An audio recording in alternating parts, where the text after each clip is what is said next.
given to you, that the road you see that is being paved and tarred is a work of Judge Weir. That is a bloody lie. That is a bloody lie. Let me say this to you. What you cannot do for yourself, you can do for me. All the positions, the classical position in this republic, all the lucrative positions in this country, he centralized it to the southeastern region. Everything, the big position, he gave Nima County Post Office. Who is posting letter? He made Bangura deputy minister. Deputy minister does not go to cabinet meeting. What we signed, the document we made, the agreement, it called for 4 ministers to begin with, 4 deputy ministers to begin with, 5 assistant ministers to begin with, managing directors, ambassadors, and so forth. He denied us of all those positions. Apart from that, the metal steel, the iron ore belongs to government. Are you hearing me? The iron ore belongs to government. But the caucus arranged with Madam Salih and Joe Burger's government, Ambassador Burger's government, to ensure that what Lamco used to do should never be done during the administration. Lamco was taking the iron ore and never gave us anything. So we all arranged with the government when they did the MDA. And in the MDA, that is a Mineral Development Agreement, they put in there $1.5 million for Nima County every January, every year. Mr. Joshua came to power. As I speak to you, all of our money that have been deposited in the central bank by Metal Steel, George Weir has stolen our money because the money is for us. It's not for him. If you want to take our money, why don't you have the mind, the guts to even appeal to us that we're borrowing your money, we're going to use it and pay back. They stole our money and built houses, big houses, 49 condominium for himself. So the iron ore is going. Nima County money, 1.5 million is going. How much does he have for us right now? He has $9 million United States dollars for us as I speak to you today. So as I was talking about this money, even the County 12, we were in this district, I talk about the money, I talk about your positions. He never paid attention to it. While pressing on and pressing on, then wonderful things begin to happen. They begin to kill the auditors. The auditors who got the records for the money they stole, they kill them so that the evidence can be destroyed. Then Judge Weir, I don't know whether he's a pastor. I love the Muslim. I love all religious people. But I know many years back, he was in Saudi Arabia. He joined Islam, and his name is Usman. How can Usman now open a church? He stands on the pulpit when he is not baptized. He stands on the pulpit to preach. He is not ordained. That makes me wonder. So one day he stood on the pulpit and he said, "My people of Liberia, y'all listen, oh. The dead body y'all saw in the car on Broad Street, they were making man and woman business." What a blatant lie. Gifty Lama was an astute Christian, a devout woman of God. She was not a prostitute. She left her husband home. They called her that night to bring all her records for review.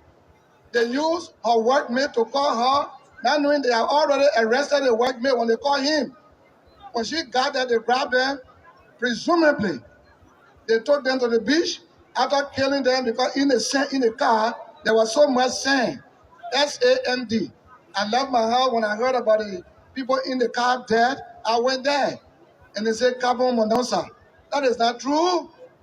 They killed them because they don't want the evidence of what they told to be known. The way they killed Gifty Lama and her mate is the same way Joshua was killed. And they said he jumped through the window. That is not true. Was he drunk? He drove his car from where he was. They opened the Omega market. He was there. He drove the car to his house. He parked the car. He climbed up. He didn't make accident en route, but in how he will go jump through the window. And why they say he jumped was not where he was found. And if you jump through the window and you drop and your head bust, the blood will flash. That was not the case. 3 boys were invited by St. Moses to repair the motorbike. This motorbike was given to him by one ex-soldier, Blamo. Blamo's son is the one who used to do the repair. They sent for them and they disappeared. They killed them. Today we cannot find them. That's the uncle of my wife's son we're talking about. You know why they carry the bodies? They carry the body to St. Moses. Gifted Lama and the boy who they killed. They carry the 2 bodies to St. Moses for autopsy. St. Moses is already a principal suspect in the disappearance and the death, alleged death of the 3 boys. How dare you carry people there for autopsy? But the government, under Mr. Weir, maximally gave protection to St. Moses. Today, those boys are missing and nobody knows where he is. The $25 million that they took.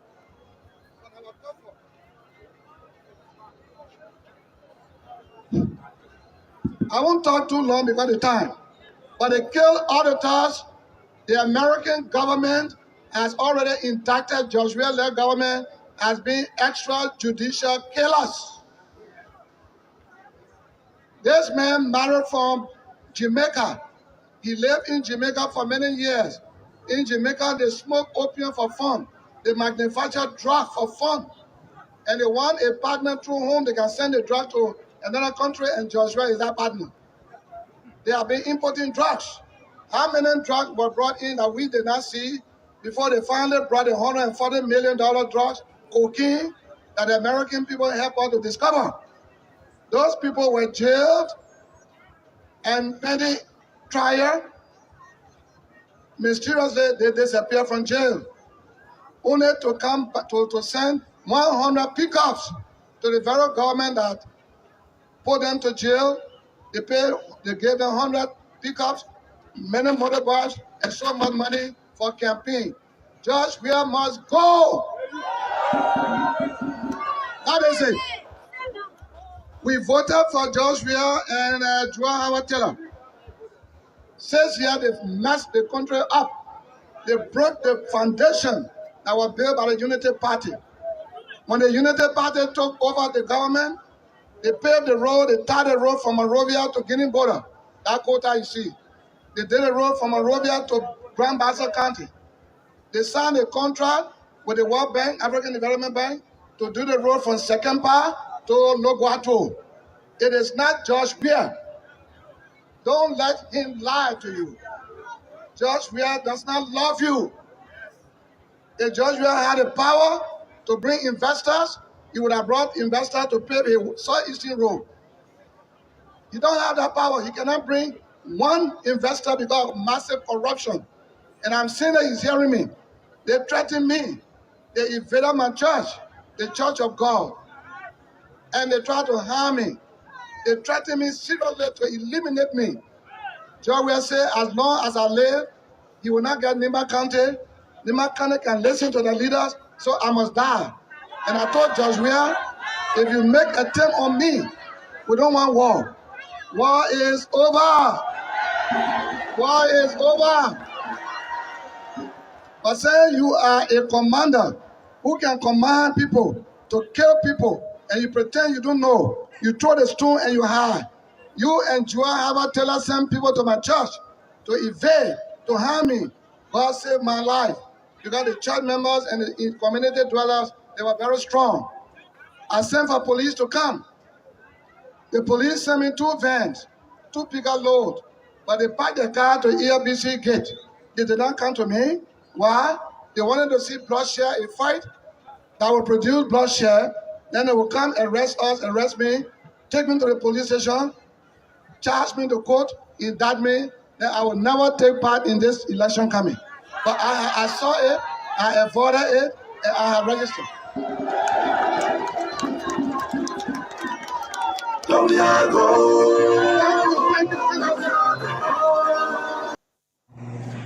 Well, their behavior, the way they talk, what they publish, portray me in every paper I'm a target.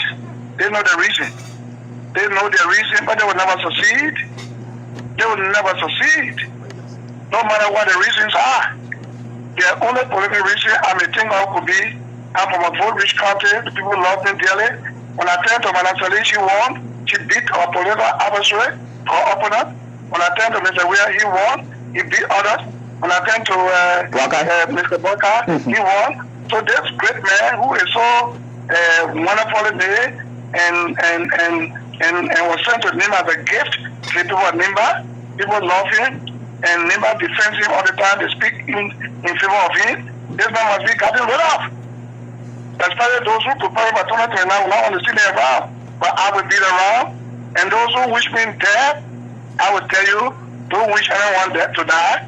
Because I will want you to live so that you can see how God prepared a table before me in your presence. So you gave your support to these people. Ellen Johnson Sirleaf, you gave your support to her. She saw it. People will say, okay, practically, she was part of the law, so it's possible that she will not encourage the other economic crimes code. Which of course you alluded to that she did not encourage it. Okay, let's come here. Where is nobody who to understand the constraints and the reasons and the justification for using private jet by the president of Liberia. We condemn it. We see the need now to address this private jet issue as Darius Dillon, who campaigned against private jet against President Weir. I want to publicly apologize to President Weir. We did not understand the constraints and the reasons and the justification for using private jet by the president of Liberia. We condemn it. We see the need now to use of private jet by the president of Liberia.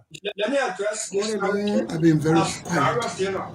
All of you are the press men assigned to the Senate. You observe my behavior, being very quiet. Today, I entered the Senate chamber. They were discussing about $25 million stimulus package and mop-up exercise. I sat down and I listened to every speaker. When Senator Dillon got up to speak, he talked about Wakeup Call. Wakeup Call must come. Looking at me directly. This private jet issue as Darius Dillon, who campaigned against private jet against President Weir. I want to publicly apologize to President Weir. We did not understand the constraints and the reasons and the justification for using private jet by the president of Liberia. We condemn it. We see the need now to use of private jet by the president of Liberia. Bringing you the issue as it unfolds. Our Declaration of Independence on July 26, 1847 was a revolutionary act of defiance. Back then, we dared to be sovereign. In fact, our very existence as Africa's first Black republic inspired a race benighted. Lest we forget, our Declaration of Defiance happened nearly a century before independence movements began in earnest across this very continent. Wakeup Call brings you political, social, economical, developmental, environmental, agriculture, educative, health, and security information on Blaze Radio 90.7 FM from Monday to Friday at 3 a.m. to 6 a.m. Mr. Speaker, let me say this: it's only your job that the budget is being ordered. Information denied as premature. Premature, right? The budget is being authorized. Only your job. Your information is premature. Remember, next time you need to review yourself because it's only your job. Mr. Speaker, at this time you need to review yourself. Mr. Speaker, at this time you need to review yourself because it's only your job. The budget is standing around to assist us in having a control and receive. From the laws in the Constitution. Unfortunately, when we actually did that, the president did not work out. Who show up to protect the Constitution of the Republic of Liberia has protected the Constitution. He has been perverting and masquerading in the self schools of mass and deception. Soldiers in the body, students of the University of Liberia, sons and daughters of the dejected masses of the Liberian people. Let me to extend to you. In giving a massive protocols, we extend to you warm revolutionary British from the indomitable revolutionary Vegas to education party.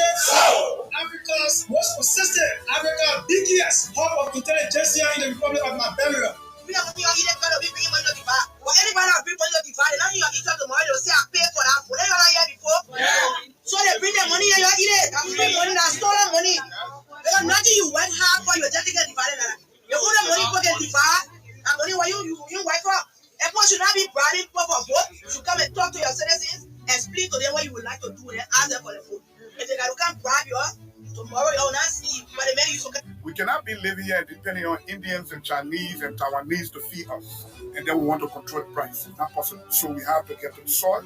We have to start teaching our children to diversify what we eat. You go to other countries around here, they don't worry about rice price because they eat cassava a lot. They eat it in a different way. They eat it with food, they eat it with bamboo, they eat it with different corn and different things they eat. But for us in Liberia, the culture that if you don't eat rice, you're not eating. Reconciliation is okay. Prosecution is foolishness. You know what? Why did they do TRC? Why did they do TRC after that South Africa? I was not in Ghana. They went to Ghana and the international community put before Liberia, Wakeup Call, and TRC. And they threw TRC. So why do you want TRC to metamorphose into Wakeup Call? You all have decided, made a conscious choice to step forward in these trying times to provide support for your different communities. It is an honor. Providing the service of protection means the world. And what you're doing today is a contribution towards the advancement and the development of this nation. And history will remember you very kindly. We argue and counter-argue to find remedy in our society. Join your presenter, Ajise Bonyele, on Wake Up Call from Monday to Friday at 3 a.m. to 6 a.m. on Blaze Radio 90.7 FM for the information you can use as tools.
Say good morning and a pleasant welcome to Blaze 90.7. And of course, this is Wake Up Call on Blaze Radio.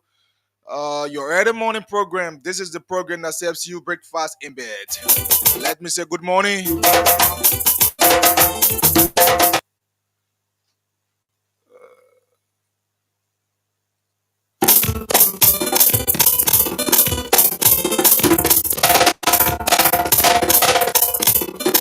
Oh God, so sorry for that. This is the program that serves you breakfast in bed. And let me say good morning and welcome to it.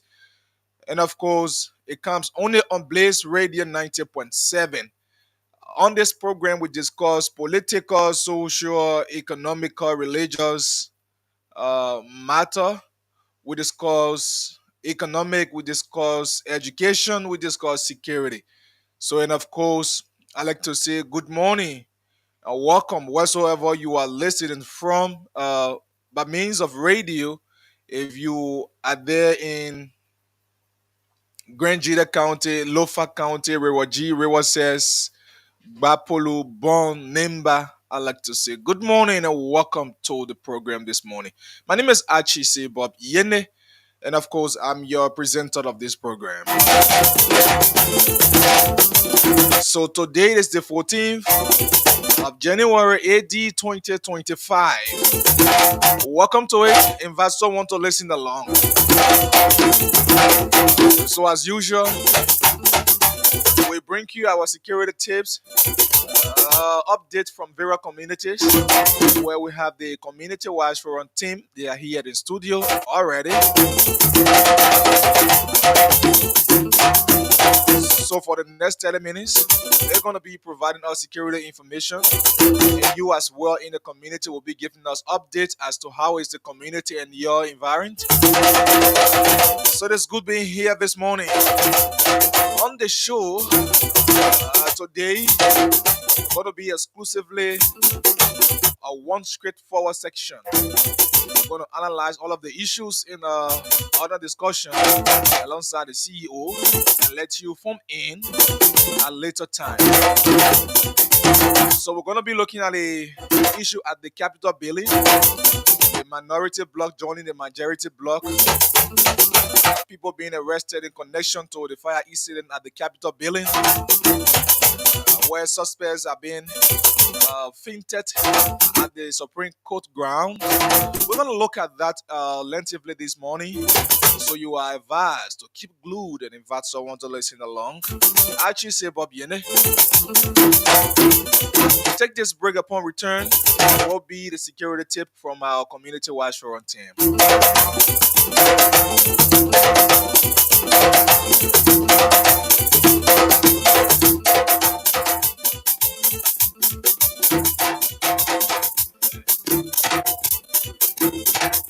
And of course, let me say welcome and welcome to this program.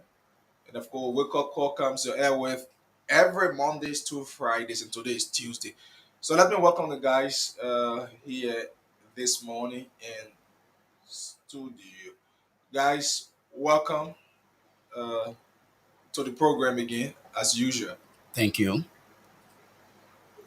Okay, just get started by introducing yourself again to our public and letting them know why you are here. My name is Alexander Success King, the district coordinator for the Community Watch Forum of Liberia, district number 6. And we will be talking on security matters and the safety of our community and country at large. Okay. Okay, my name is Samuel B. Thomas.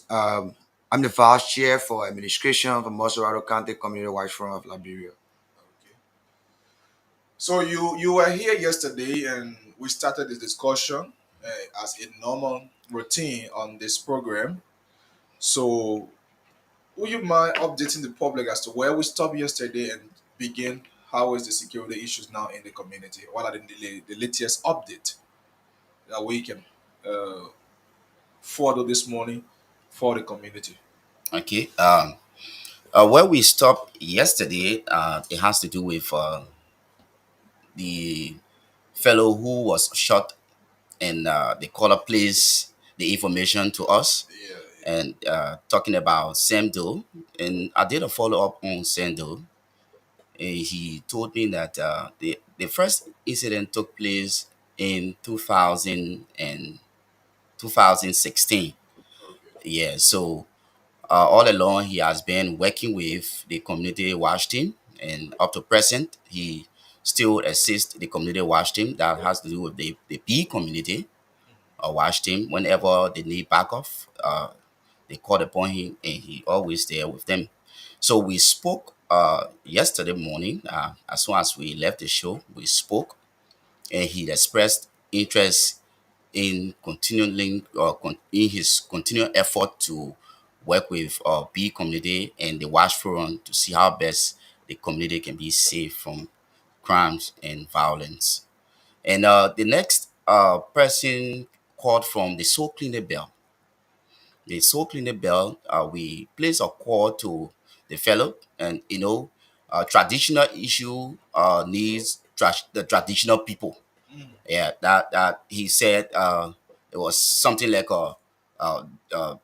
traditional something medicine place right before his door. So what we did was we advised him to stay away from the item that was placed right before his door because his safety comes first.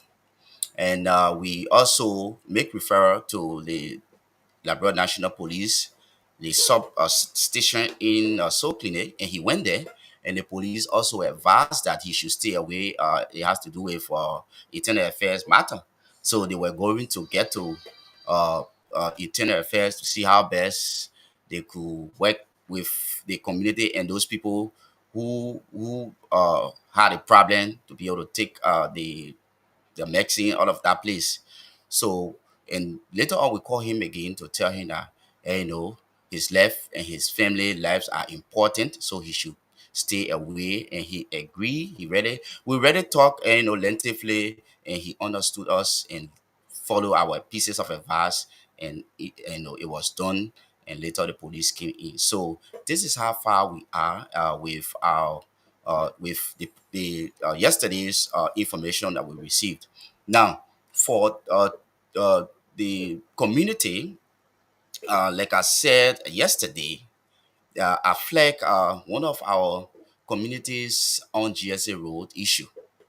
Now, before coming to the station, I passed at the area there, the YMCA bell. You'll notice that the number of those guys have increased. And the DEA, the LDEA, is aware of that place. And that place has lots of children. Could you imagine? There's a school, like I said, the YMCA school within that community has been closed because of those guys. They smoke broad day, they drink broad day. In fact, there's no fear. They are not afraid of anything. They are not afraid of the LDA. They are not afraid of the police. It's like a challenge to the government. So we, as the Community Watch Forum, we are not armed carrier. So we are asking the LDEA because it has to do with drugs. The drug is not far from that place. Look, let me tell you one thing. We did our assessment. Those who are smoking the drug in that place, the drug is right around it. The seller is there. Nobody will buy the drug from Jamaica to come smoke it right here. When you go there, the place is like a school for them. They are in numbers over 200 smoking right by the school. Now the school is closed. Other parents whose children were in our school and they were benefiting on scholarship are being affected because the school has been shut down because of those guys. So it's saddening to see those guys making the community creating terrible act within the community, and the DA is still finding it difficult to get it out. Look, the last time I went there, I told them one night, I told them, I said, gentlemen, those who don't live in this community must leave. If your parents don't have property here, leave. Because we did it so that we can safeguard those who are not who don't live in the community, whose parents are not in the community, so that they can go. Then those who in the community, we can be able to deal with them. So these are some of our challenges, and I also want to say many thanks to Blaze FM again, and I want to say welcome back to Mrs. Jessie Johnson, the former coordinator of District Number 6. She's been having some problem with her eye, and she traveled to Ghana, and I thank God that her eyes are all okay for now. So I want to say, Madam, take heart and keep pressing forward. And we still pressing on things. We are doing our assessment. There are other communities that don't have a community watch team. For now, we are asking them to be able to vet their people, do the internal vetting, and we will do the external vetting. So I will lower my shoulder for now and give space to the vice chair to be able to continue and then give his input. Okay, so let me say thanks to you for the level of hard work, and I'd like to encourage you to continue that because together we can do better. Okay, the issue that has to do with the community-wide fund pricing operation within the Maserado County, we since we got in contact with the Blaze FN family, we started a new system. That is, we show that all of our coordinators be able to give us some report on crime activities within the various districts so that we can flag all those major ones on the show. And that will begin from, let's say, tomorrow, because since we inform them, we give them at least a day so that they can know that, okay, from today's forward, we look forward to you on this. Thank God the show is a morning show, so we take a whole day to observe our network to see how many crimes or alleged crimes that will be reported in our network, and we look at the major ones. So we also try to improve on our workings. That is, like the coordinator said, we are eyes and ear to law enforcement entities in Liberia. Like he said, we are not armed carriers. In fact, it will surprise you to know that the guys are not even afraid of the armed carriers. That what we try to observe, because you will notice that the guys will come today and do whatever they can to get it away from the community. Right within the two of our eye, in less than maybe an hour, you see the guys coming back. So it's something that it just beyond looking at government. We all as citizens have to put all hands on decks to work together and ensure that we can work it up in our own weak way that we can. Okay, so another issue that has to do with red light. You see, I took a notice today while I was in red light. You know the guys called Zogos. They were just like it'll be like forcing themselves all into people and just to steal from you.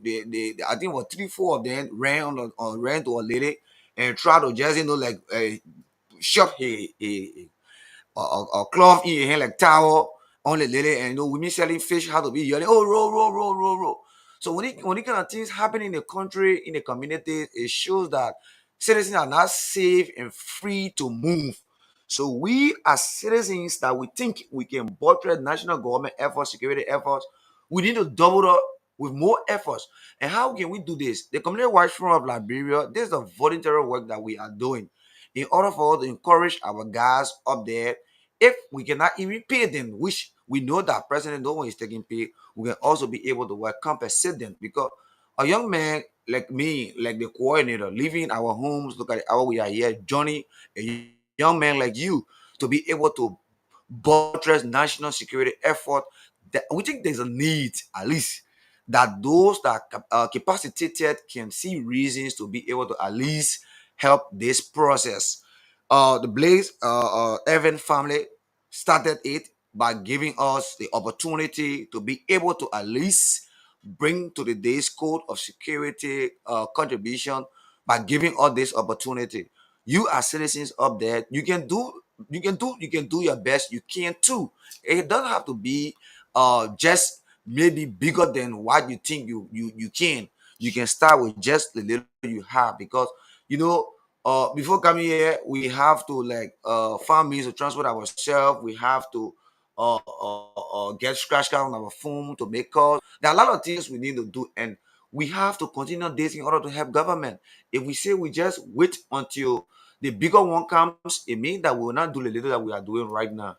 So on that note, as we are in studio right now, all of our coordinators are listening. We got a tax force team listening. We got the guys from the operation angle, they are listening. We have even our bosses, they are listening. So every necessary mechanism that need to be put into place that will help to speed up our workings, our operations. They are also taking down keynotes. When we leave from here, we have online meetings, we have one-on-one discussions, we have series of interactions that help. We have meeting with even the security apparatus that we work with directly. Like I said the other day on the radio here, we have one of our offices at the police headquarters, and we have our operational offices. So we are ready and ready to work. but we also look forward to see how best we can get support from our partners and our citizens, populace, because with that it will speed up and smooth the operations of what we are doing.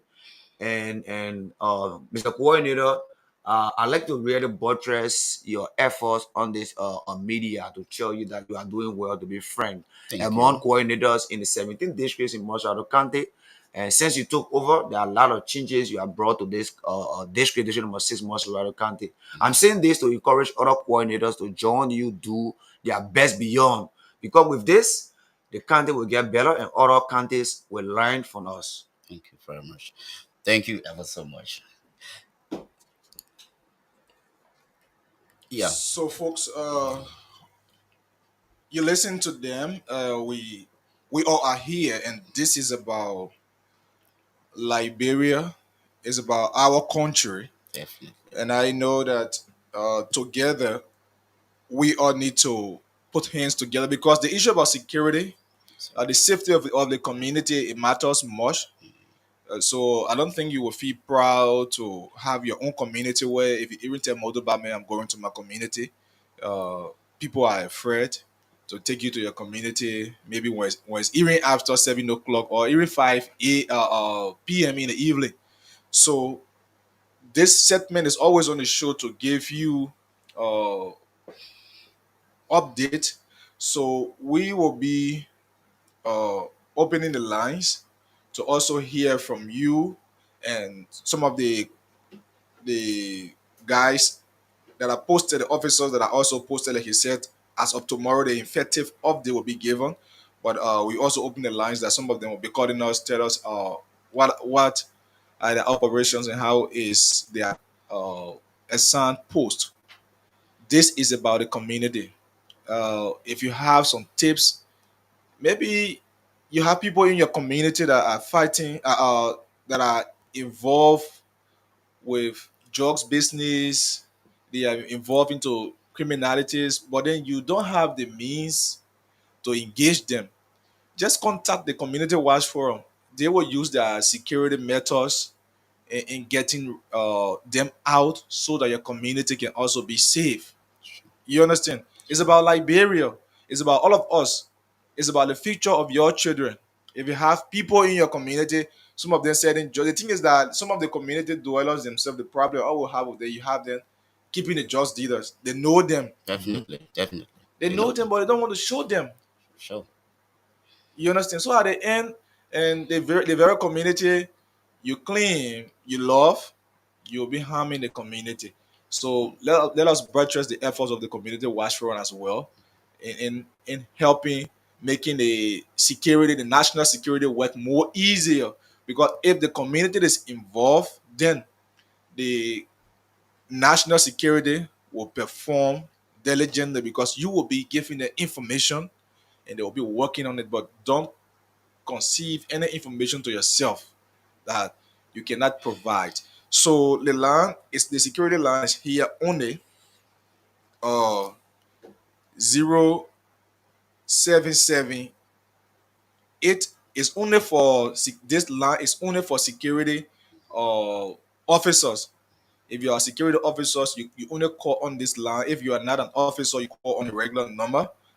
So this is for the officer only 0778 075616 for officers only. 0778 075616 is for officers only. And the regular line you can call if you want to participate is 07779079007. Our regular line 0778 07779079007 is the regular number to put you through. But if you're officer, you call us on 778 075616. So the lines are open and you can keep your calls coming on. But we'll get back to the team as we ask the few questions while we await your calls. So uh besides the radio engagement, uh, what are plans are you also thinking about in encouraging or educating the community about the importance of the security matters because it's something they need to know. Are you thinking about maybe going to the community, having one-on-one meetings with them, or are you already doing them? Yes, of course. The issue of the community watch forum activities, sometimes people will feel that, oh, we are just the kind of leg basic people and we don't know what we are doing. I'm not saying everybody will think like that, but sometimes though, we are human. Uh, we are professional people from professional backgrounds that are willing and ready to serve our country. Like me, I'm from a criminal justice background. I'm a professional journalist. So we study security and we know what we are doing. So we go into the community, we meet community leaders, we talk to them, and we try to find happiness within their community because all communities don't have the same issue. If you go into the community, some community our issue is drugs. Some will tell you our issue is prostitution. Some will tell you our issue is violation.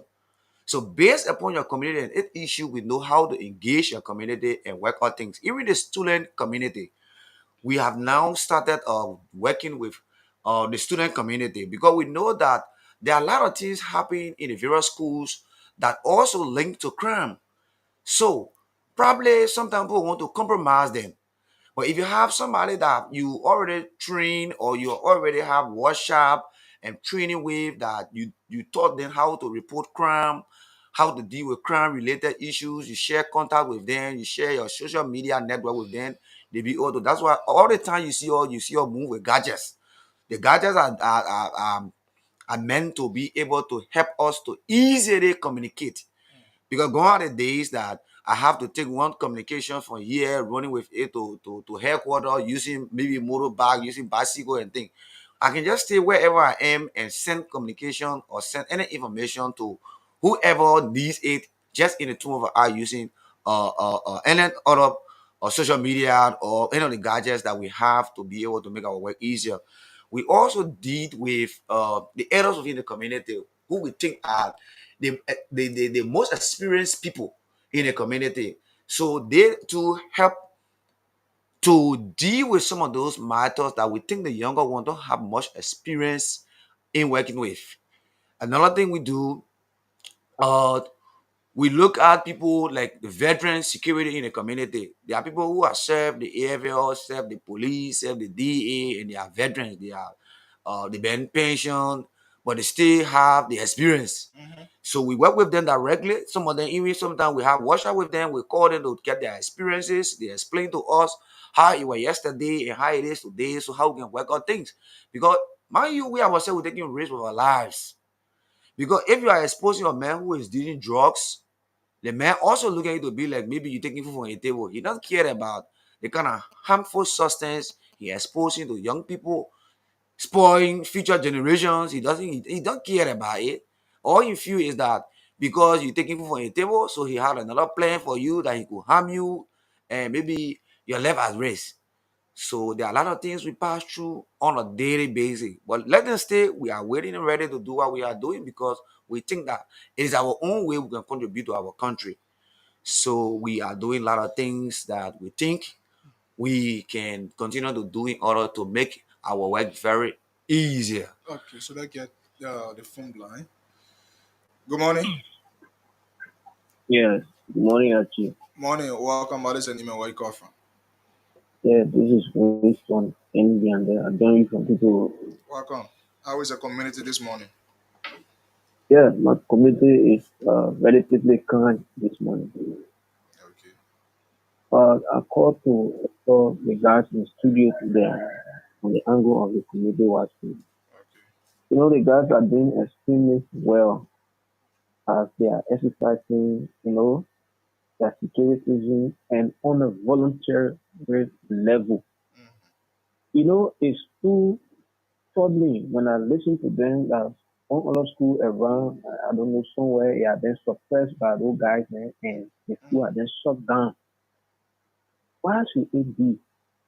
And those guys, then they will calm themselves and even try to challenge the security.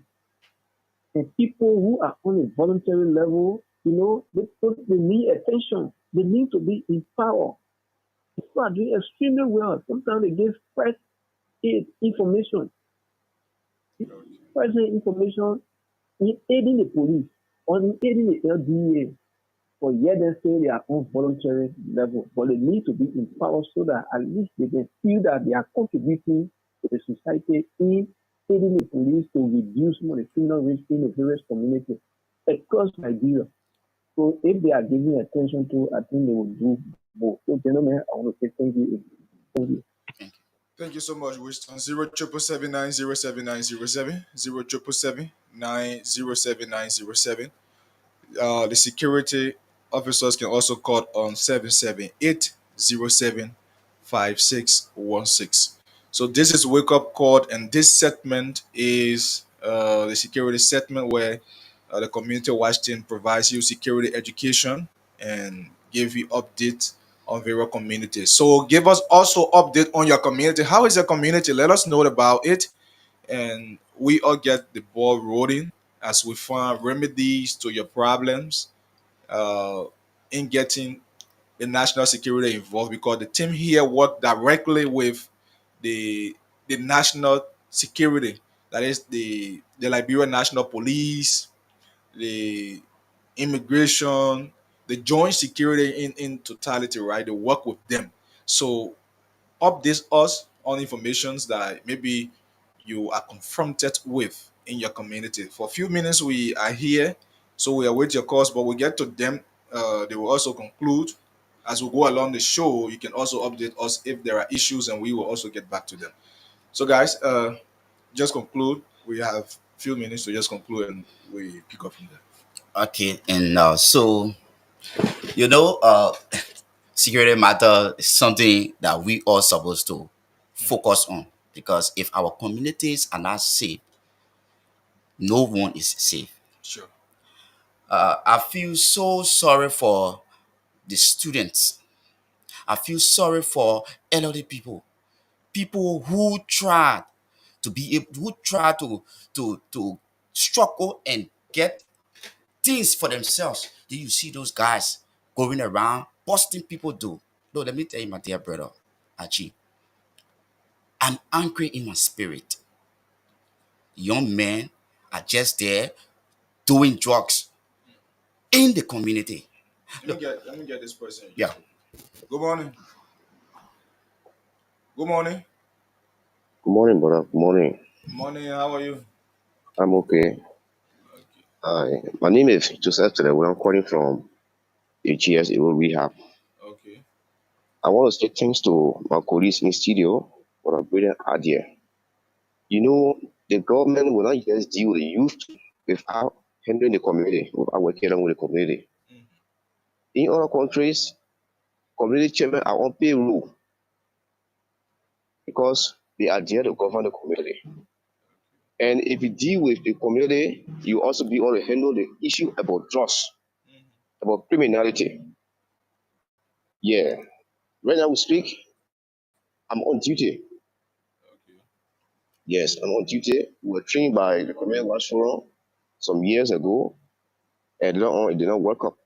But still, we are veterans. We still volunteer our services to be on duty every day. If we ask all the people that are shops along the road here, we always rescue their businesses overnight. Okay. Criminal come with cars to the burglarize the place. We tag them down, even as far as seizing the cars. 2 different times we have seized cars in GS right here, GS Junction Rehab. 2 different times we have seized it. So Okay. the government need to help and buttress the effort of the community watch forum, as we said. That's a very brilliant idea. Thank you for the effort, my brother. Thank you. You're Thank you very welcome. much. You're welcome. All right, just conclude now. We don't have time. Yes, so I just want to take this time to encourage all of our community leaders uh, to be able to work along with the Community Watch Forum. There are so many crimes taking place, drugs, like my father just said, prostitution and other stuff. So we encourage those, want to encourage those community leaders and those communities that have not yet activated their community watch team. So our numbers are there. Call us, and we will help work along with you so that we can help activate your community watch team You do the internal vetting, we do the external vetting, because the external vetting has to do with whether the person has a police or criminal record at the police station, so that we can be able to package them, because it's a whole package and it's a volunteer something. So we want to work with all the communities around the various districts. Community leaders, don't be afraid. Community people, don't be afraid. Give us the information. We will do our best to be able to work with national government and the Liberia National Police, the LDA, the immigration, and all of those, so that we can be able to have a safe environment. Thank you ever so much. Thank you. Yeah, so like the coordinator said, we are like having an open door to the public, and we are waiting ready to work with anybody, most especially those that see reasons to join our fight in minimizing crime in Liberia. So we have our offices that you can call, you can come, you can visit us, you can tell us. You don't have to expose any information you want to give on the radio. You can call directly, and I mean, Yeah, let me pick this call. I think it's officer. Good morning. Morning, sir. Morning. What is your name and where you call from? I'm Dalinda Dan calling from GSA Road, Blackbeeville, Okay. Blackbee 1. Are you one of the assigned security? I'm one of the staff security, the OPS Okay. of Blackbee 1. And how is that area? Everything to the age, and I think I have 35,000 men out now moving, and community, everything, the queue, everything is okay here. Okay. Thank you. Thank you. And I got the CEO for the night, I'm moving with stuff, and there you go. Okay. Thank you so much. Morning. Oh, God. I think he wanted to say something. You can call back. So just conclude. yeah. So the community wide fund of Liberia covers the 15 counties in Liberia. And in most of our county right now, we are trying to do everything we can. And it's just in the right time that Blaze FN came to like buttress our efforts when it comes to doing beyond. So for now, we are strategizing in improving the security system within our own range of working within Mosorado County. So we are like building up a new China. Not everything we say on the radio because we are security people. We know that even the perpetrators, those violators, they are also listening to us. And they want to be ahead. Like they say, the criminal always ahead of the security one step is a saying. But they cannot go ahead of us because the kind of system we are building right now. Definitely. I want to say these things for them to know that we are putting things together. When we move, they will be forced to move. Sure. And we'll move in a way that every action we take will be in line with the Lord.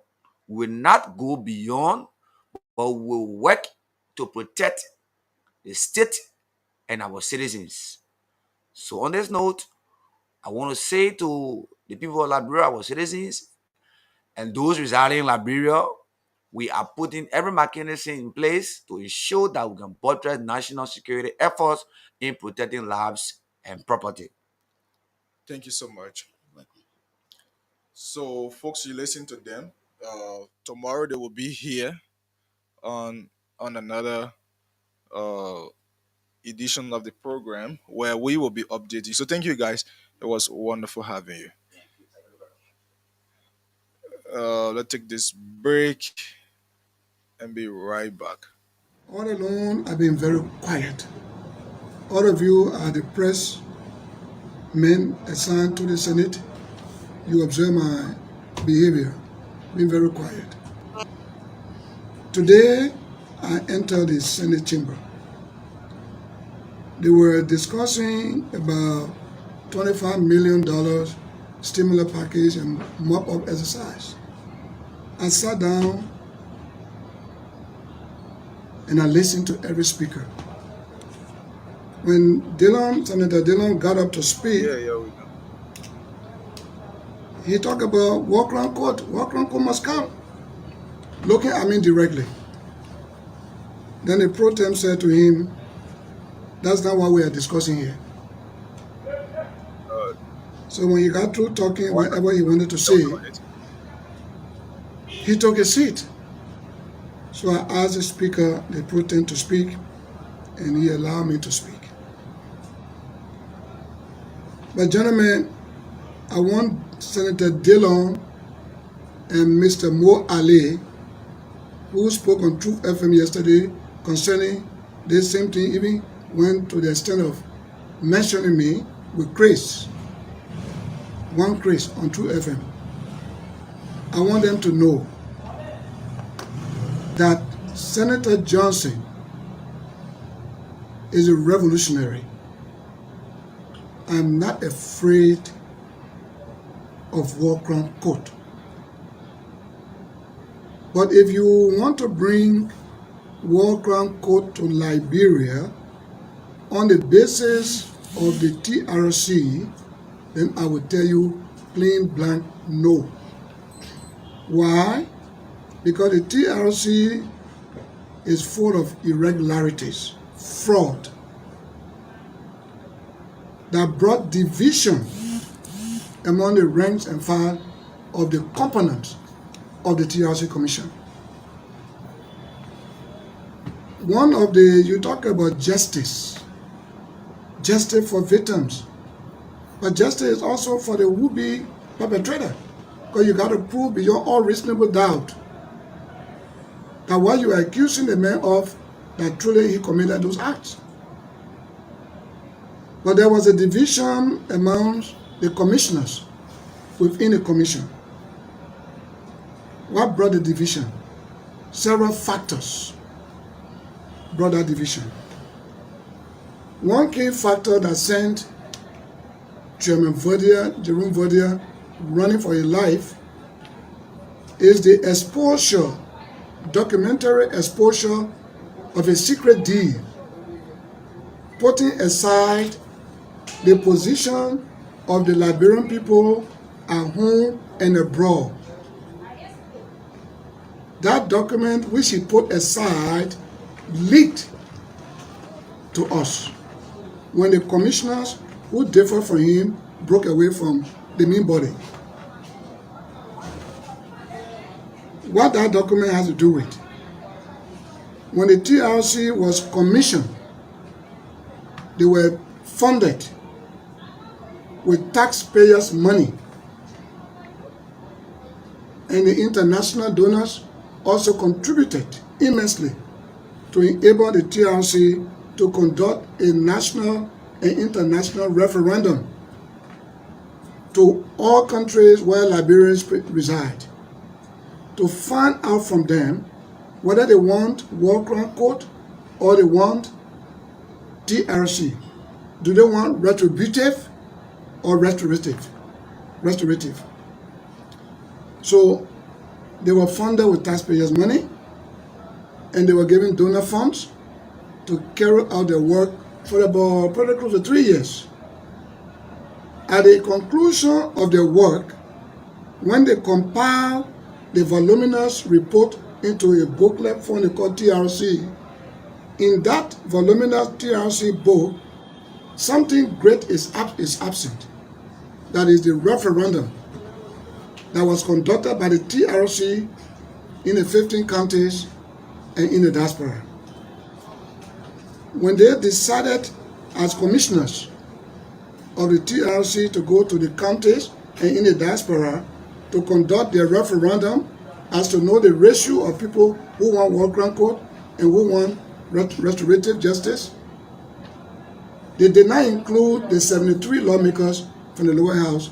Neither did they include the 30 senators. They said many of us took part in the war, so they didn't need us. So they went behind us to our respective countries.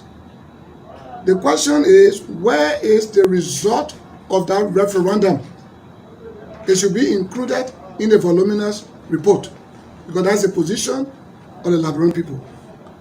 That is a real referendum, not the people who they gave Transcato to go on the radio and want war crime court. No, that is not a referendum. So when the commissioners broke away from their colleagues, they did write their dissenting position to the Liberian legislature and attach the reports of the referendum. 85% of the Liberian people say no to retributive. They say yes to restorative. That means they want TRC. 15% say they want walk around court. Because the Liberian people spoke their mind and their position, Verdier removed that from the voluminous report and kept it in a special cover, not knowing that there will be a division amongst them. So before the division could come, those commissioners who did not like what Verdier did extracted the report and sent it to us. We have it. So justice was not done to the Liberian people whose money was used for the referendum at home and abroad. So it for the fraud. And again, you have Prebu, who broke away. You have Sheikh Afoma Cornell, who broke away. You have Dolope, who was the co-chair to Verdier, who descended from the group. You have Reverend Dr. Jerry Coleman on one side against Jerome Verdier, John Stewart, and Massa Washington. So where is the report? Where is the report? When the four that broke away from the group wrote their own incriminatory position statements, which I will call you on another day to bring all to you. Okay? So we're not afraid of war crime court, but if it has to do with the basis of the TRC, then it has fraud. It has fraud. And they know it. Why did the commission break into two? Why was there division among the commission members? Because there were fraudulent acts that were carried out that the other commissioners did not like. And they unveiled all the documents to the legislature because I'm the oldest senator here by tenure. I have all the documents in my safe. Place Radio 90.7. The American ambassador to the TRC also defected and wrote his own position. It's So the TRC back. You listen to the Community Watch Forum team. It's our normal routine. They will always be here on this show. So this morning on the first segment, we intend to bring the show in one segment, but the CEO will join us in later time because we have a lot of security matters, a lot of things to be discussed. But yesterday we brought you the issue of Martin Colley raising concern on the national budget, the outing of the budget, where huge money was being infringed for constituency visit and so forth. We talked about that yesterday, and we also played you Jerome Pia insult on our report or something which we say we will not rest on, but we will leave that this morning. We will not play somebody since there you play. So I will not be playing that this morning. We will table that for today, and maybe tomorrow we'll come back. So today the mortal remain of the late Nema County Senator Prince Yomi Johnson will be removed from the funeral home and taken to the Capitol building for viewing.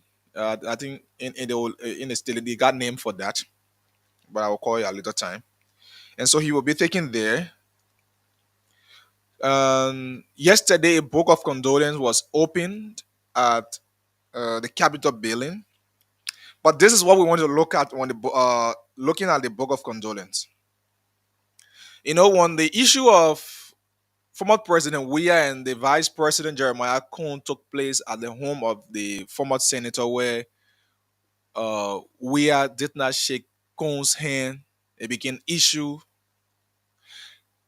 Sir Joseph, the Moserado County senator, raised this concern in their chat room and asking Weah. He told Weah that the people of Nimba will be, in fact, the world will be watching you to see whether we are former president, will not shake Koga hand in Nema County, will not shake Cohn's hand in Nema County.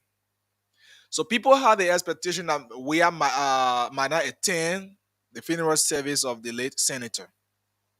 But yesterday at the grounds of the Capitol, he made it clear. So let me read this. Sons of Nema County are expected to tune into Nimba over the weekend to see of the late Senator Prince Ward Johnson, who is regarded as a kinsman and hero by his kinsmen. Uh, Former President George Weah said Monday that he will attend the funeral activities of former Nema County Senator Prince Johnson.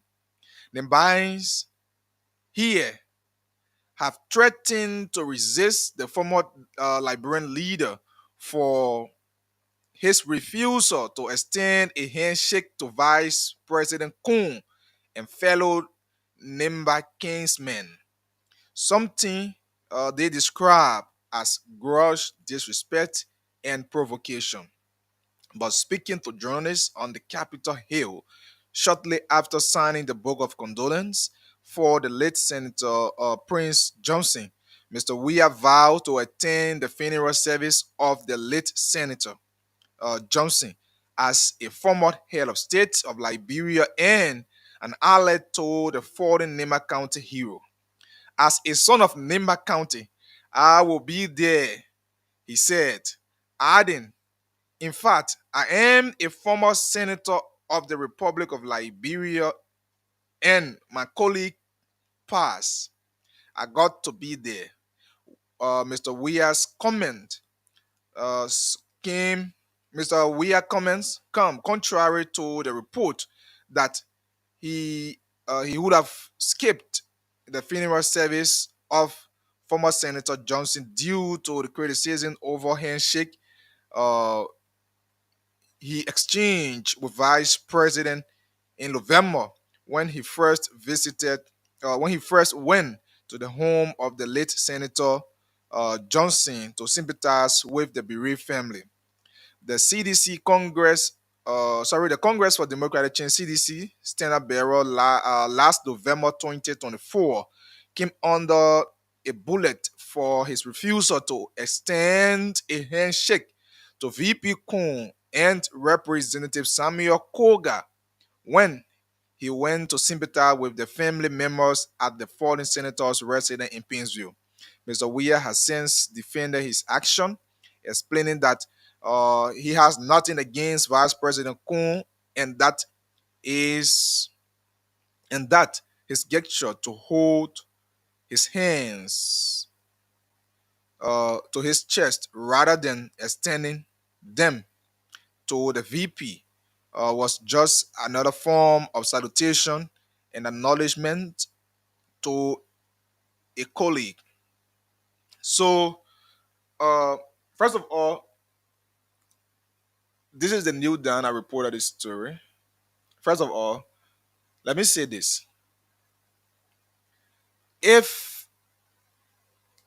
anybody or any Nimbans are thinking to resist Weah's presence in Nimba for the late senator's funeral, then you must be thinking outside of the box. You must think of different things to do because the issue of violence should not be the order of the day in our country.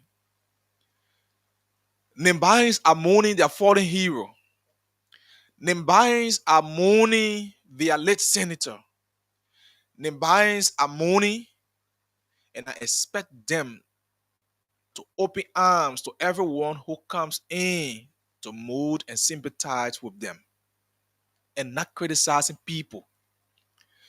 The issue of somebody shaking hands, somebody not shaking hands, that's not issue. Those are trivial issues.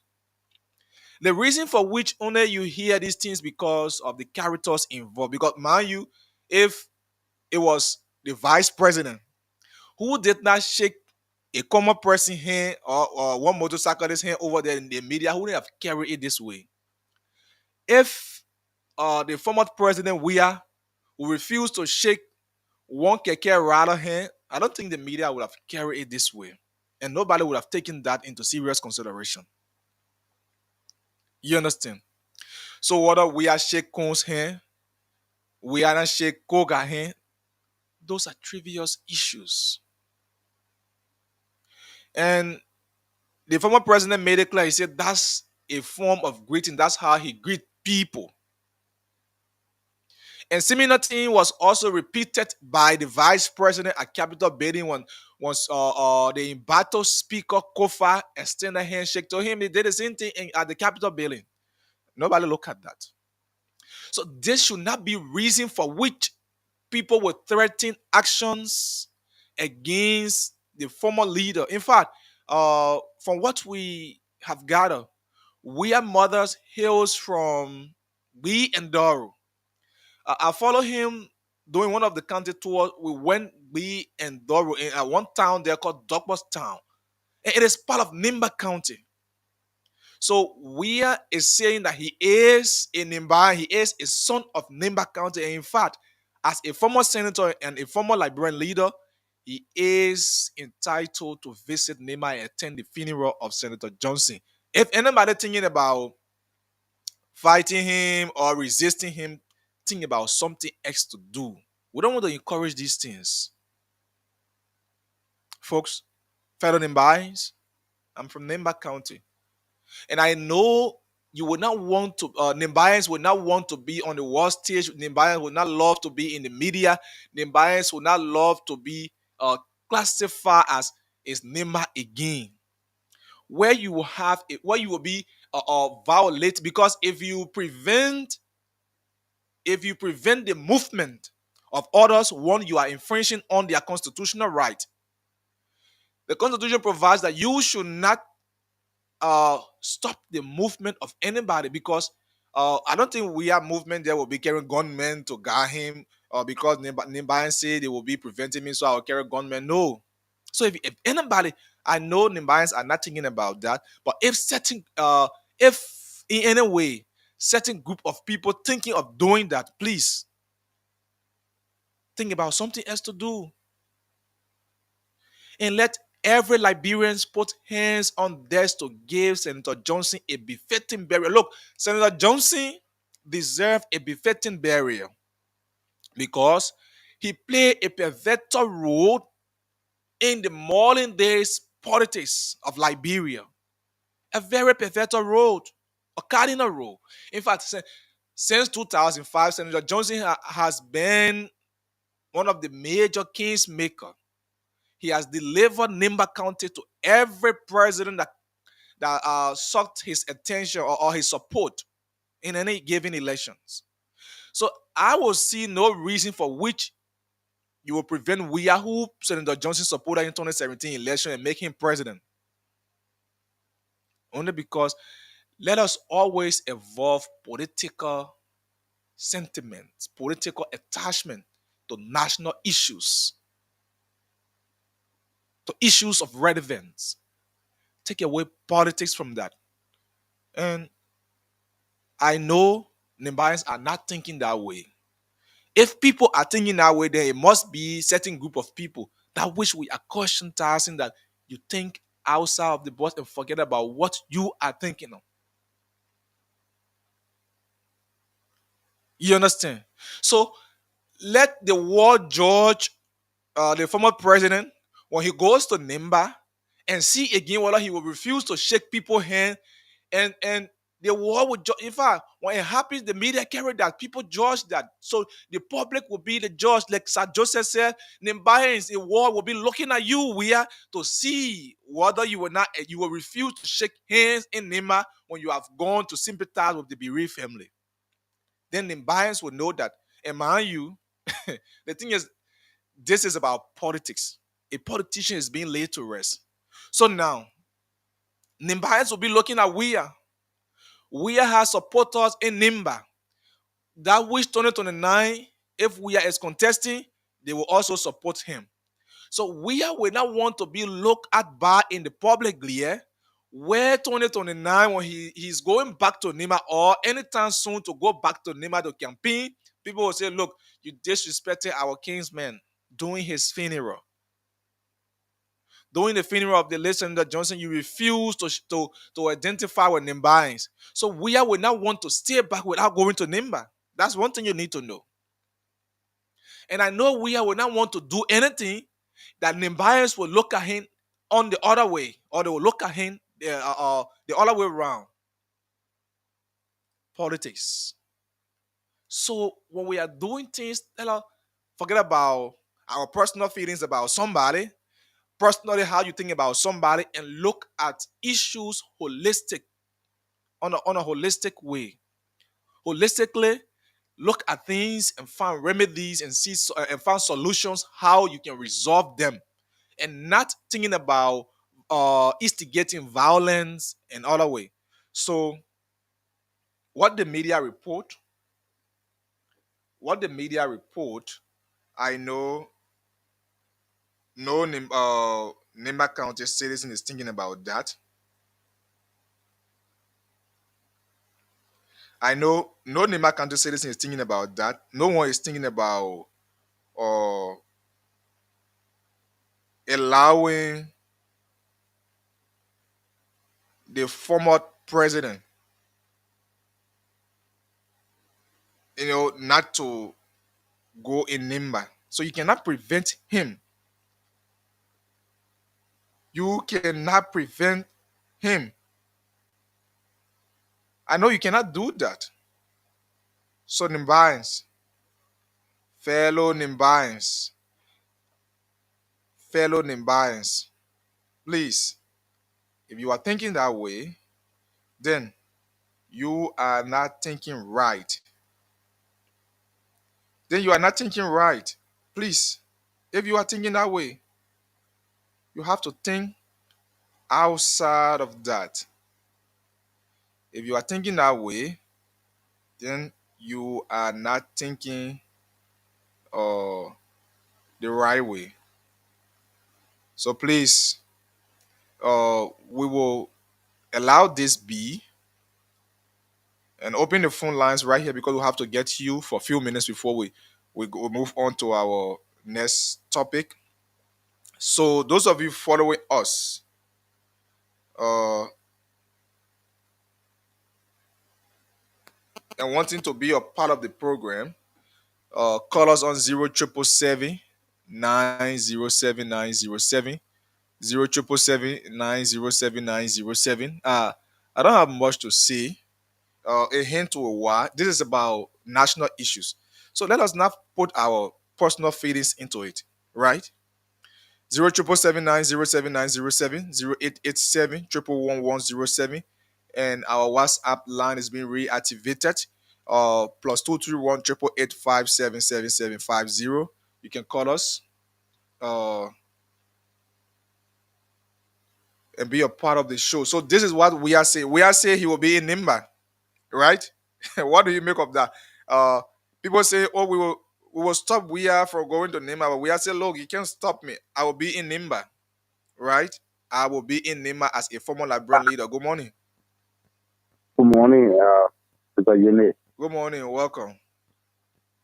My name is Roland Cole. I live in Tanzania. Go ahead. Yeah, is it two wrong and I made one right? Mm-hmm. As you rightly put it, we are disrespected at the time. I sorry, I have to do almost where I to for laying the day I was looking at it. But it's not a reason why the man we say we would like it. We are any reception in Nima. Yeah, if we want to go, it is to buy it on like trend. Mm-hmm. Oh God, he left the line. 888-577750 is the WhatsApp number. Plus 231 and 07779079070 08887111107. The female line 0778075616. The WhatsApp number plus 231 888 577750. Let's get to this line. Good morning. Oh God, what is happening to this line? So this is the issue. I will be in Nimba. In fact, I am a son of Nimba. So I am to be in Nimba. Says we are. I love the enthusiasm. I love the courage. So, and people not smart, right? Understand this. This is about politics. The least mistake we will make and not go Nimba, uh, he will regret that in his political endeavor. Why he refused to go Nimba. That's one thing you need to know. So we will not want himself uh to stay out of Senator Johnson's funeral. Good morning. Yes, good morning, Aki. Mm-hmm. Oh, I wisdom. Yeah, yes, thank you, Winston and Biande from Tutu. Yeah, Aki, let me be bold to tell you. Former President George Manenwia and former Senator George Manenwia is going to surface on the land befitting burial. Okay. He was made by this fallen hero, Sekozi. Mm-hmm. Because he mean our own. Our own son. Our own son. So I can still Sekozi is remember that going. even. Sekozi is going Nimba to be part of that funeral so that at least our fallen hero can be given a last respect and befitting burial. Okay. So, BP Kun is a reconciler. He's not thinking of that. He's not thinking of that. Only people taking it personal. But that is no issue. We are waiting to see Sekozi in Nimba for this burial. Thank you. Thank you so much. Let's see this line 077790790788711107. We'll have somebody on this line. Good morning. Yeah, good morning. Morning. What is your name and where you call from? I'm Samuel P. Ellis calling from Rahofi Highway. Go ahead. Around by 15 minutes ago. Yo, brother, thanks for your perspective. Actually, it's not all a labyrinth in our way. But what all we are wrote, it was no Jeff, so all those things, all the shame. It wasn't right. Do you say Leader. shame? Do you say shame? Yeah, yes, I mean, for what all he said, like why it was, even though he wrote all those things. Yeah, but it happening, he's seeing it out of shame because he was wrong to do that in lifetime. Either you need to remain as a leader. Okay. Leader is just a leader. You gotta be peaceful. There are some things you gotta let it go. Problem with him, he can go there. But the respect might not be there to the full year. Oh, so okay. Yes. Thank you so much.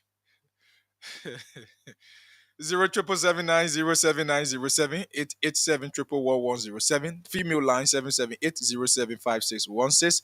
Good morning. This person. Yeah, good morning, Brachi. How you doing this morning? I'm good. What is your name and where you call from? My name is Jacob Powerful Brown, and I join you from Juba around the Sofa Belt. Okay. To be precise, on this one, I agree with you. Sometimes we respectfully disagree. Today, I agree with you. Thank you for agreeing. I don't think that statement is a statement that coming from the parent because you and myself know the parent to be peaceful people. And I don't think they will want to cause any problem during the homegoing of their hero. Okay. So I advise anyone thinking that way to redirect their thinking and embrace George Weah as a former president, although we share political differences on this form. Let them welcome him as former president and former senator and a true sons of this song. Okay. And as he also claimed to be a Nibayan, let them welcome him. Thank you. Thank you very much, my brother, for a full opportunity. Thank you. Good morning. Yeah, Aji, good morning. Morning. What is your name and where you call from? My name is Adi Musa. I'm calling from Johnsonville. Go ahead. Thank you for your show this morning. Yesterday, I made your show. Okay. I was expecting that Monday. Why you are doing on Sunday? Why you fall in Monday? But thank you this morning. We are talking about. I'm not Himalayan. I'm from Losa. But we're talking about peace, love, and care in Liberia today. I will tell you that President Weah will be former President Weah will be more higher welcome. Taking in, President Weah will be more higher welcome in Nima Kante. Okay. Will be more higher welcome in Nima Kante. More than even the people from Nima Kante. Okay. What's up? If you are going there, you will come here and say, we'll still call you to tell you. We're going there. I will be there. Yeah. Like, you know me, I'm from Go Nima, there and you will come back, we'll tell you that President Weah will be higher welcome. You will see that people will be singing that who made mistake. Write it down. Take my voice in. You come and play. So they'll be singing we made mistake. People will come. People will be rejoicing. President Weah, sorry, we made mistake. Okay. If that will not happen, don't allow me to go on your show. We hope to see that. Thank you. Yes. Thank you very much. Good morning. Good, you know, Liberians, Liberians are good at praising former leaders. Last song, like everyday song. Good morning. Good morning. Morning. What is your name and where you come from? I'm GS Borga calling from Boston. Go ahead. Yeah, thank you for the show. Thank you for the discussion. First thing, former President Weah is the son of Nima. Mm-hmm. And secondly, a former president and former senator. And the great United States, if you're not ready, they're not ready to welcome shaking hands. Shaking hands, I'm not saying that American men are ready to love. If you let it wave. Not shaking hands, it doesn't mean that we are not love or vice versa. That should be erased from the heart from the Nimalian. Let them welcome and see, take it from me. We will be the number one, but now that Nimalian will welcome more than any other person. Okay. Because I know the Nimalian. But the love is still there. I just few handful of people say nothing, but I pray God that it should be erased from their mind. Thank you. Thank you so much. Good morning. Yeah, morning, sir. Morning. How are you? Maxwell Kemu, I normally call from Johnson station, but personally I'm in traffic. Okay, go ahead. To tell how you are saying, former president, we are be highly welcoming him. So if they want to politicize that one, it is up to them. But I know that former president will be highly welcoming him. So I'm going to say, my woman is from Lima. Okay. Also, my brother-in-law. Mama, you pay direct the money. Okay. Thank you, man. Thank you so much. Good morning. Yeah, Monkey. Morning, Bayoga. How are you? Thank you. Okay. How you feel? Very well, and you? I just didn't love here. You know, Labrador story is very interesting. So because I let things happen, Jogan Shiki Kun or Kun Shiki Jogan, now why people say all the thing? What would you go for our papi down to rest in peace? They all will be on it. So in case we are going to end there, you don't be happy in Labrador. What people not thinking that way? What's my offer? When I need 90 all the time to 2014 war finish. If the person again we say important war. So we must still be there. There's no all be over. I beg everybody, man, if you are going, nobody wants to in a matter I see programming and you put that thing on me. I'm only making you. I bomb by you, I got you more. But I believe you will be, but no, I respected there. Because no matter thing on it, the end of the day, they don't bring problem between you people and you know, other people. And no matter that way.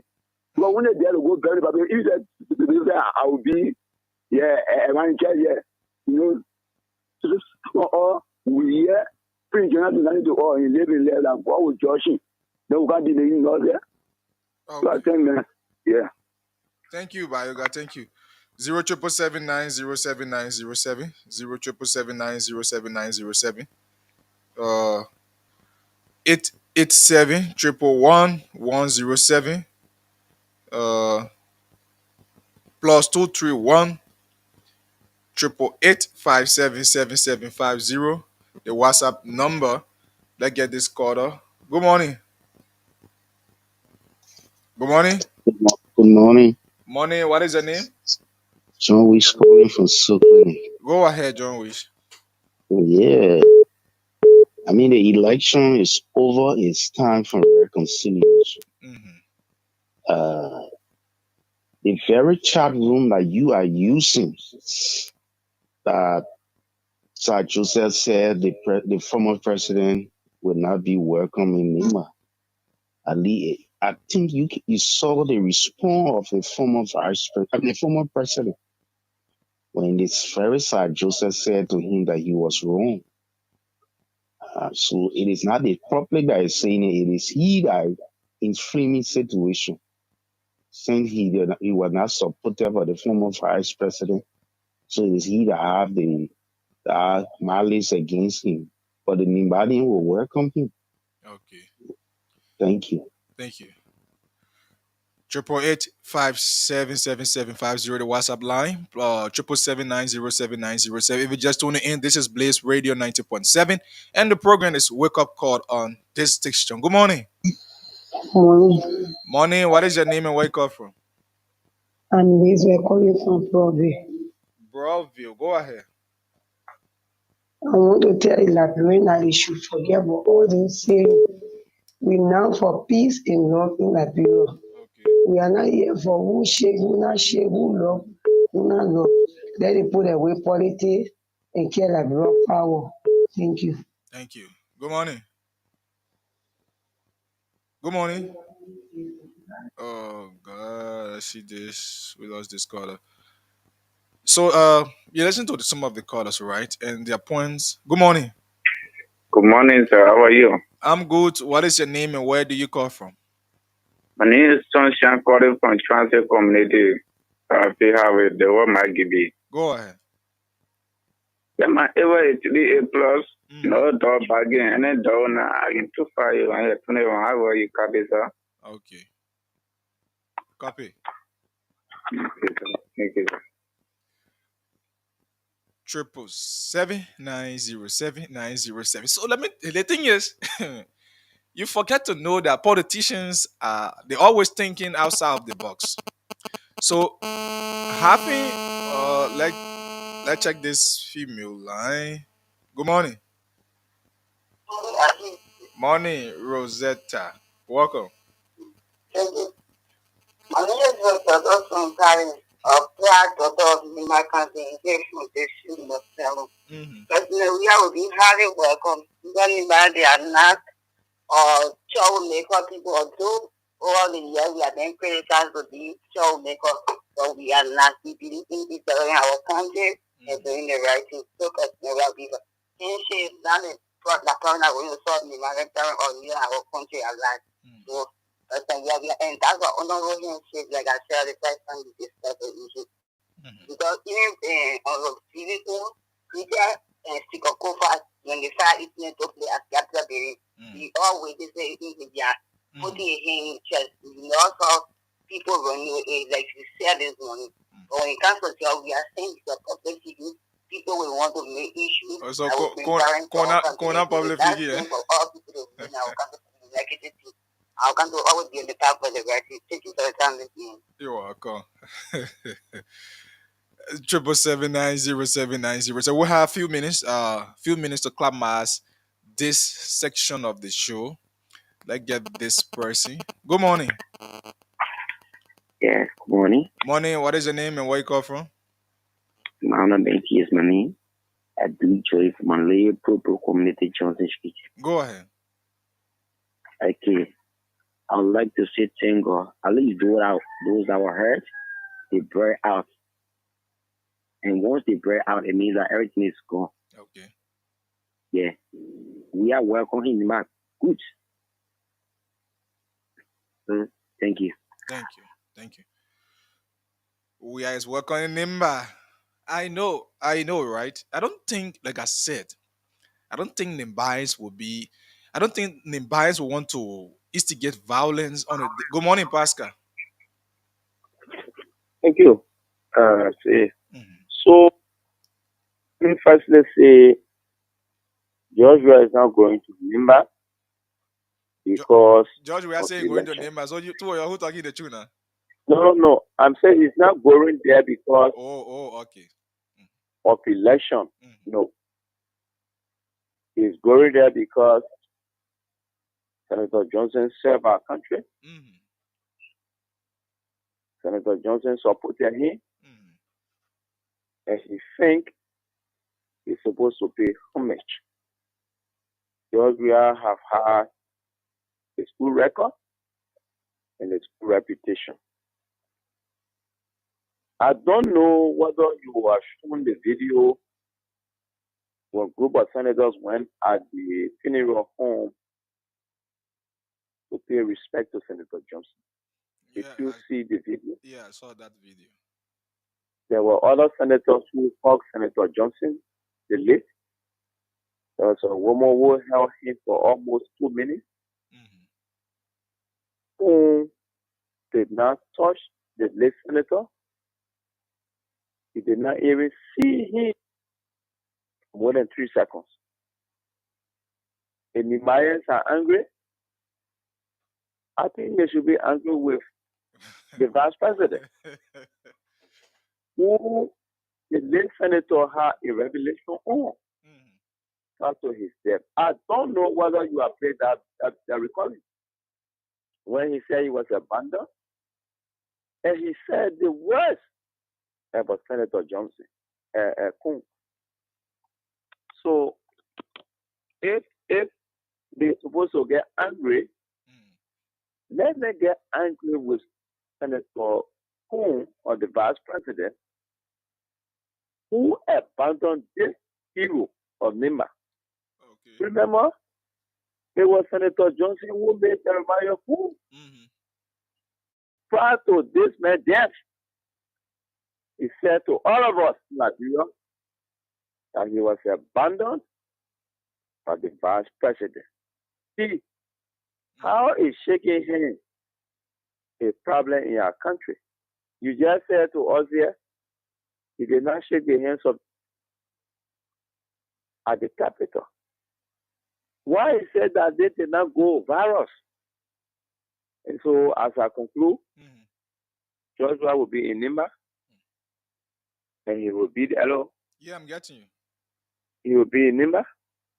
Now, on the basis of election 2029, now on the basis that because he wants to get vote, Joshua has always been a good man. He will be a good man.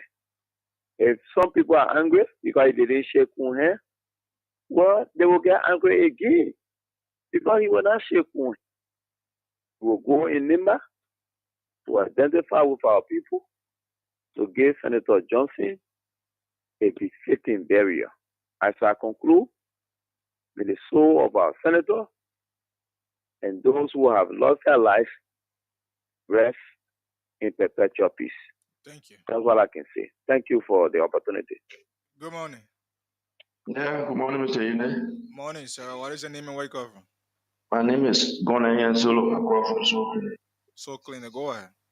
Yeah, only thing I can advise, no Nibans and not troublemakers, they only try to defend themselves. Time pass. Well, only advise out there, we are to carry it now, but that team on I go for 6 years. Now, a lot of men who call themselves Nimba, me, I'm your friend. Nimba, my friend, we get past we enjoy, we are. I don't know. I don't know. That now mean that government issue. So government opportunity. Say we are holding it and Bwaka have to pay. 777-907-907, 777-907-907,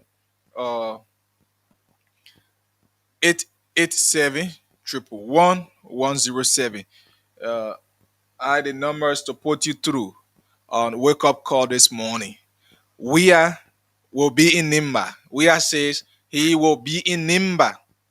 And so if any buys or any group of people thinking, oh, we will stop from going because he refused to shake Kun. Look, shaking hand, that thing, those are trivial issues.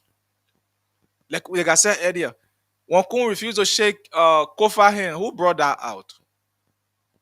Nobody captured that. You understand? But we should always look at issue realistically and forget about attaching sentiments. You understand? So let's let's not always uh think of how we will instigate violence and other things. So Nimbines, I know I want to save this now. I'm questioning you that don't think in that form and manner. I know I want to believe that you are not thinking in that direction. 088877750 the WhatsApp line. 07779079007. The low star line to put you through 887 and the female line 778 For a few minutes, we accept your calls and get away. Good morning. Yeah, good morning. Good morning. What is your name and where you call from? I'm calling from Rehab. And what is your name? Gary.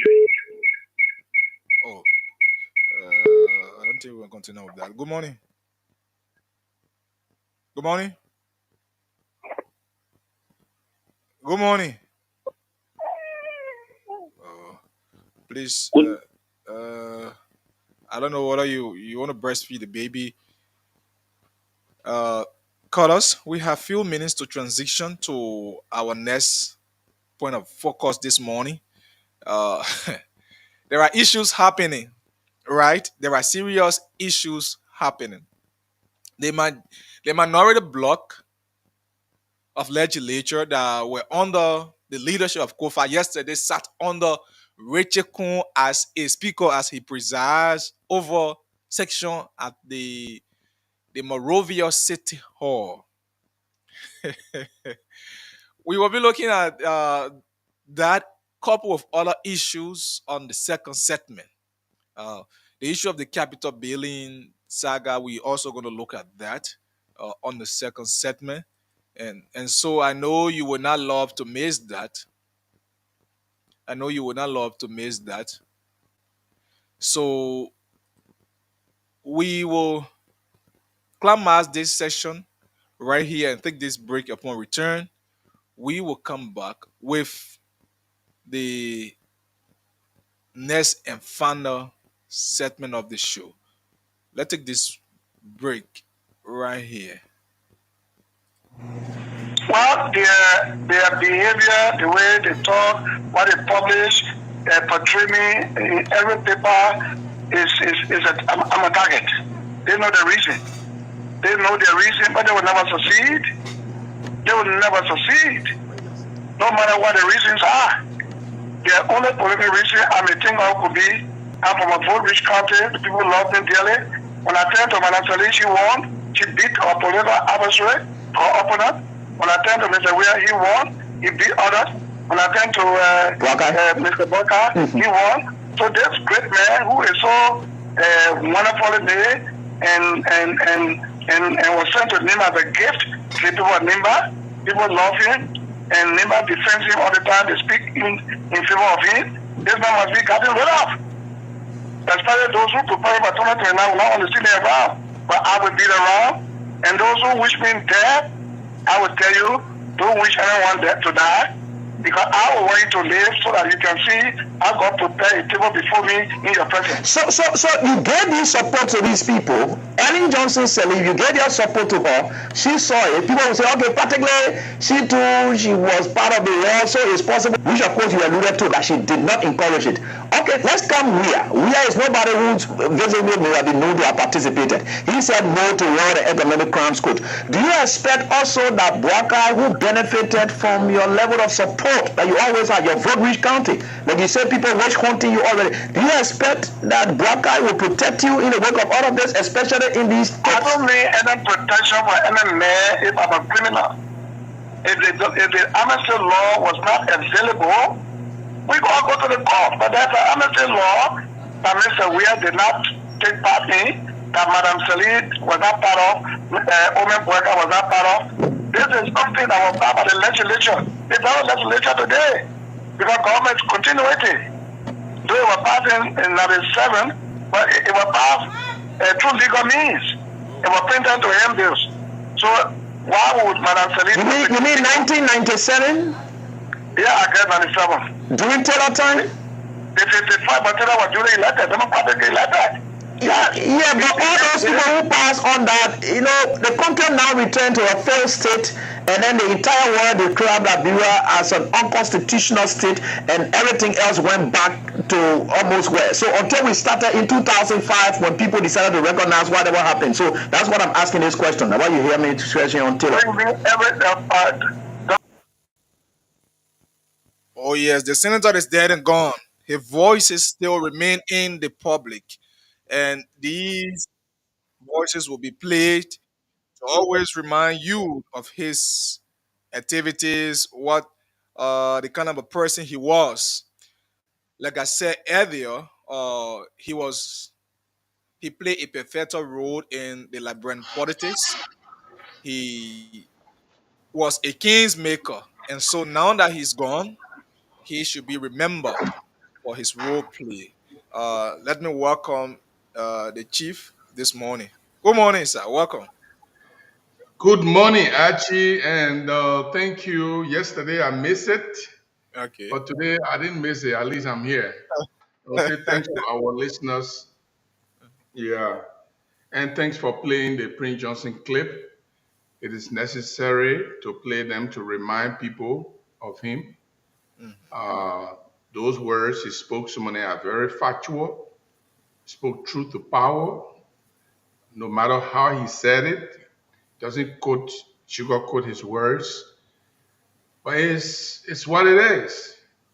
Now that he's gone, we only have from now until Saturday to Yeah. remember him at least, so that you know.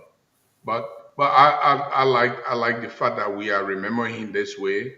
I think he is worthy of it. The people of Nima are proud of him, and he's a hero of the people of Nima. In many ways, people may consider him differently, but that's why he is. So yeah, thank you very much. How Well, can you this alone get two window open for yourself? yeah, I have this community watch forum team. Uh, Oh, yeah, through the directive of the director of radio and administrator, we okay, yeah we allot them now the security. Normally we used to open for 30 minutes, open the form that people call in community, tell us what is the security. okay, Yeah, so the community watch okay. forum team now come in studio every day. So we started yesterday. Yeah, so I have them on the. Oh, okay. So they are in studio right now. No, we've done with assessment already. People call in and they left, so we begin Okay, our show. Yeah. okay, that's cool. That's cool. I'm behind time, but I will catch up. I will try to catch up. No problem. Uh, so it's Yeah. good being here together again. Yeah, it is good to be here. I was on Spoon today, and interestingly, I decided to play the devil's advocate, and all the guys went bizarre. I don't, I don't know these guys. I don't know. Yeah, I mean, the thing is simple. Somebody said, I'm playing the devil's advocate. Is it not sufficient for you to know, the guys? But that's what it is. Sometimes I try to test the ability of the people to defend their own ideas.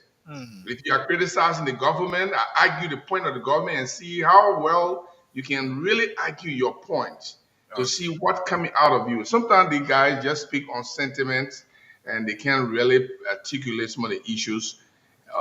So we're on this guy who was released and taken to the court today. Tom, I think his name is Tom. Yeah, yeah.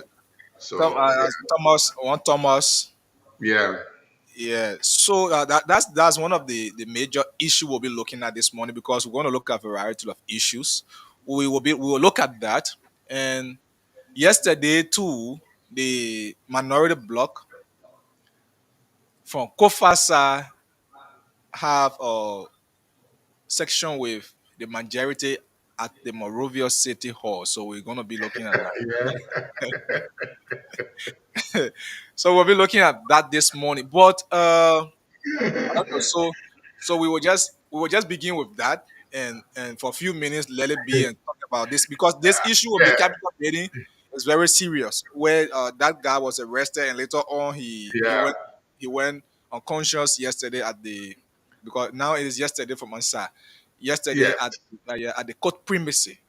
So So the lawmakers thing, yeah, you're right. We can spend like a few minutes on it and not too much dwelling on it. Musa Beliti was on spoon along with me, and I raised the issue to them. And I said, you are running, you are on a slippery slope. okay. Because if you decide, according to you, you call yourself the rule of law group. Mm-hmm. But once you join them, there's a possibility that you will be emerged into them. And Mm-hmm. the very advocacy that you are trying to advocate may not even become anything anymore. I think this is just, I can just say right now that they are joining the majority group is the final straw on Kofa. Mm-hmm. It's the final straw that broke the camel's back because they can't leave from that session and join Kofa back and say we want to attend session with Kofa. No. It's not going to be possible. They are on a slippery slope. There's no way they can be in. In fact, Musa Belede made it very clear that they don't want a situation where the guys should take a decision and declare their position vacant. And that's the bottom line. They did that because they are afraid that they might, if these guys can succeed in removing the speaker and the president is backing them, and the Supreme Court is not taking up is not willing to take up the bill of information, and that's something that That's one of the information. sticky part of it. That's one of the sticky part of it. The Supreme Court is refusing to take the bill of information So because it will be chamber justice. The chamber justice can decide not to bring it to the full bench, okay. and it can decide not to do it. So it's not going forward. And their lawyers advise them that they should go to session. According to Musa Ability, their lawyer advised them they go to session and argue their point from inside the session and see how they can So turn now, things around. it's on the contrary. It's on the contrary. Before It then, is on the contrary. they were calling on the majority bloc to go to To them in join them. session. Yeah, to join them in session to Yes. discuss. But actually, for me, I said my own long term. I look at the team, I look at it, I say, Kofa has lost the fight. There's nothing Kofa can do about this. The man won the battle because he shone light. He shone light on that process of people gathering together and going to remove speaker. Next time, before anybody try to do that, they would think thoroughly. They would think thoroughly before they Sure. even put their hand into it because you might not be lucky like this majority group next time. You might not be lucky. And it has shined a light. Kofa has won that battle or that particular Yeah, battle. that's always He your lost it. statement. Yeah. So I told him, I said, Kofa, if I were Kofa, I'd just let it go and go to sessional because there's nothing you can do. The president is with a majority black. The justice minister, and in fact, what Musa Bedede said he's not sure that if the guy declared the position vacant, the election commission would deny that. There's a possibility that election commission Oh will yes, agree with because for the fact that the executive is backing, what are you talking and about? so you have that already to be done. I said this the What other are day, you and talking about? people What are you people talking about? misunderstood If me, the right? people can circumvent, listen, this is how big it is. The people circumvented the Supreme Court ruling and made it impossible for the Supreme Court itself to come back and clarify their own ruling. But you can recall when I said the Supreme Court will not want to come back to say No, they will anything, not. because it, Yeah, it just like yeah. it just like what the police RG did, right? So they will not want to come back to say anything, something Yeah. that the president, because the justice minister spoke representing the president. The president, and he offered a legal opinion. The Supreme Court should have held it in contempt. And when you say something, if you lie on the Supreme Court, anything can hold you in contempt. Oh yes. Supreme Court made a ruling, you misrepresented the Supreme Court ruling. The Supreme Court should have held it in contempt and say, why did you do that? Why did you corrupt our ruling? But they're not even calling the maker for contempt. They're not holding him accountable. Now the president, the Senate that said, no, no, no, no, no, what you guys are doing over there, I don't think we are part of that. We're not going to take any instrument from you people. They sent it because of the Justice Minister, Attorney General's opinion of this one individual override 5 people. The Supreme Court justices, they are 5, and they made that ruling. The one Attorney General opinion override everything. The Senate say, okay, you know what? You're bringing a budget. We'll take anything you bring. So then for me, I asked this question the other day when they had or they held a press conference. I don't see any reason for which they delay all of these things when they knew they're going to join. Yes, they were putting a little bit of bluff. You understand? They thought the government, the executive, were going to be embarrassed or were not going to be brave to violate the law. Joseph Baka doesn't care. Joseph Baka can break any of the laws and he care. And that's how he been doing it throughout. This is the biggest one we're talking about here. Break the law, violate the ruling of the Supreme Court and misinterpret and twist it and nothing is being said about it. And So nothing it has makes been me done to and said. think about the question.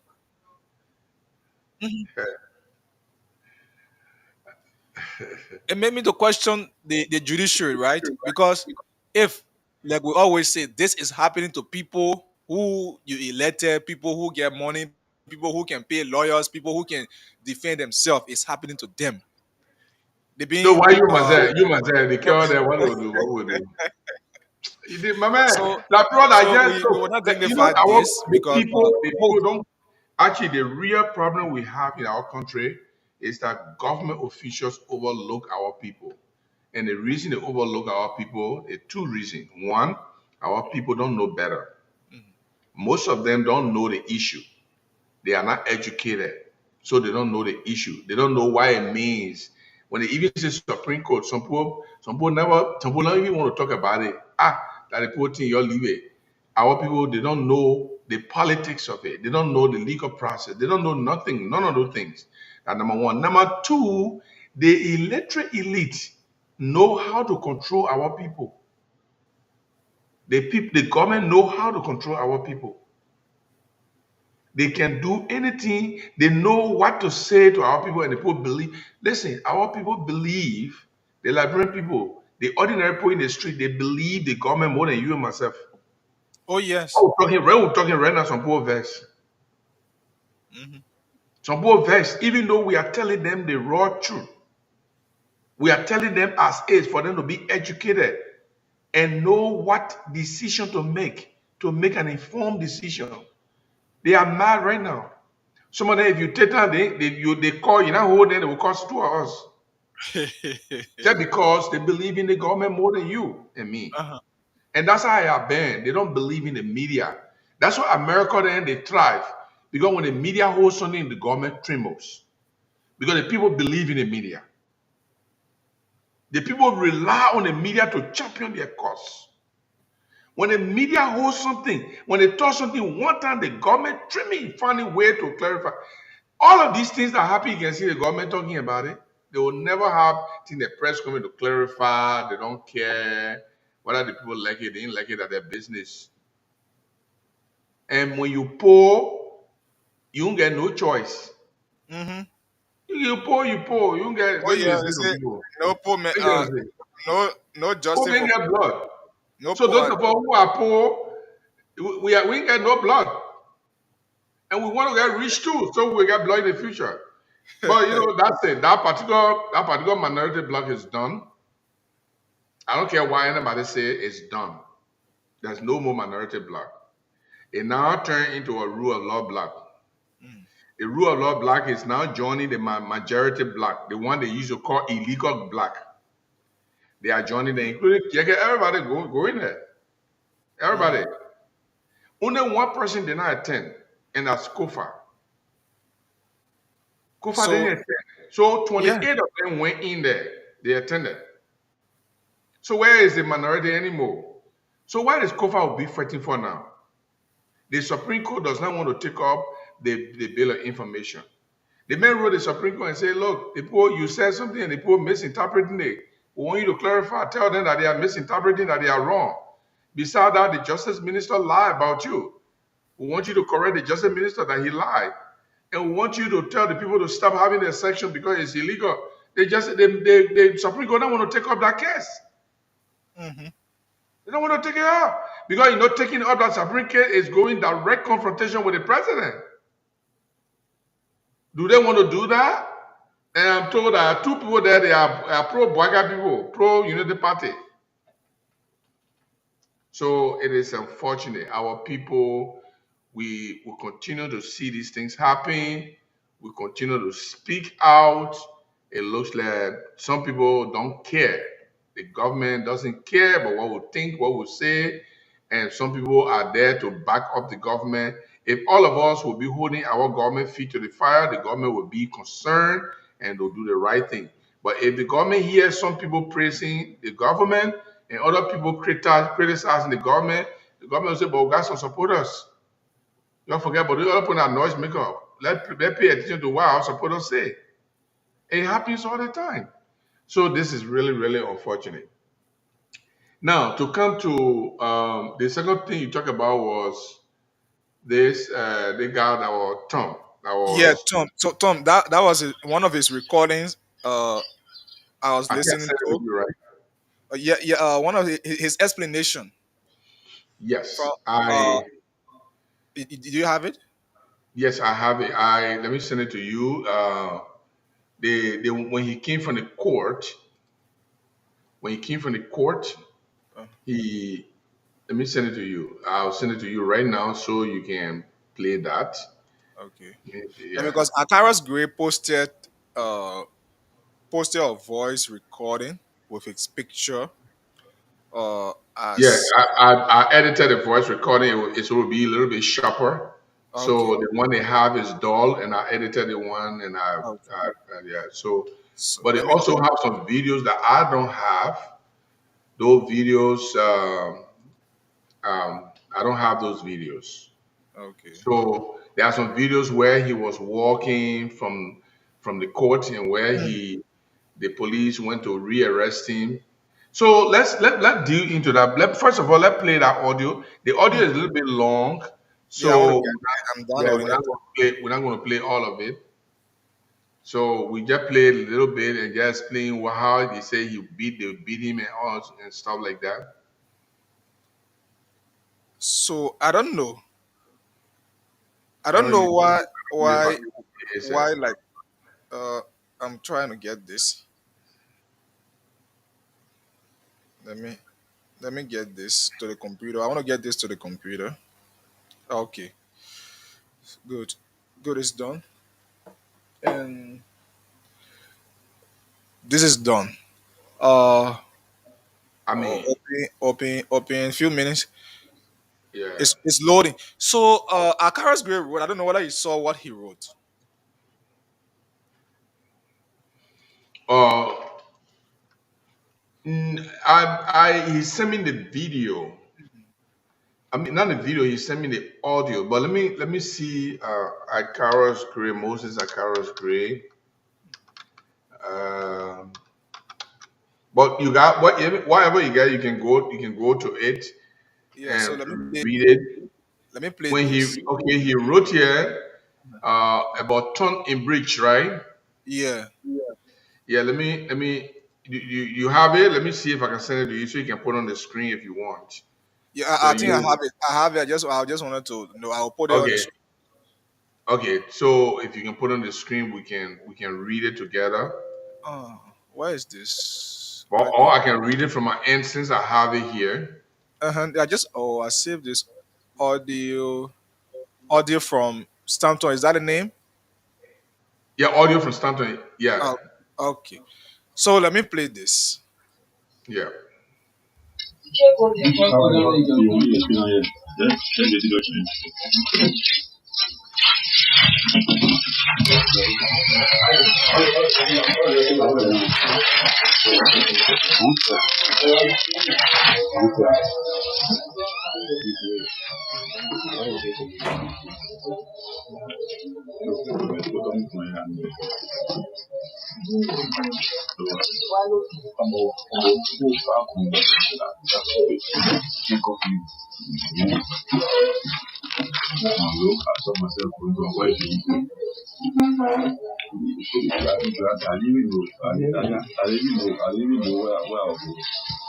Drove for almost 1 hour, 30 minutes, 45 minutes. And we entered a big compound, very big building. I know the building. I didn't know the building, but then as soon as we got upstairs, the first thing he did is to call me. The first question the other man asked me, he said, "You know me?" I said, "I know you." He said, "Let me tell you something. Your boss man, you can't fuck off me. You can never fuck off me. One man can fuck off me. So we'll do about anything." Then he said, "We'll get recording, we'll do the whole thing about that fire business. All the way, but I know nothing about fire business. I know nothing about fire business." Not knowing they had 3 other persons that they carried to that place there for I think 3 days. They formed a statement that he targeted me to say I called the people in order to meet to the postman house from CDC headquarters.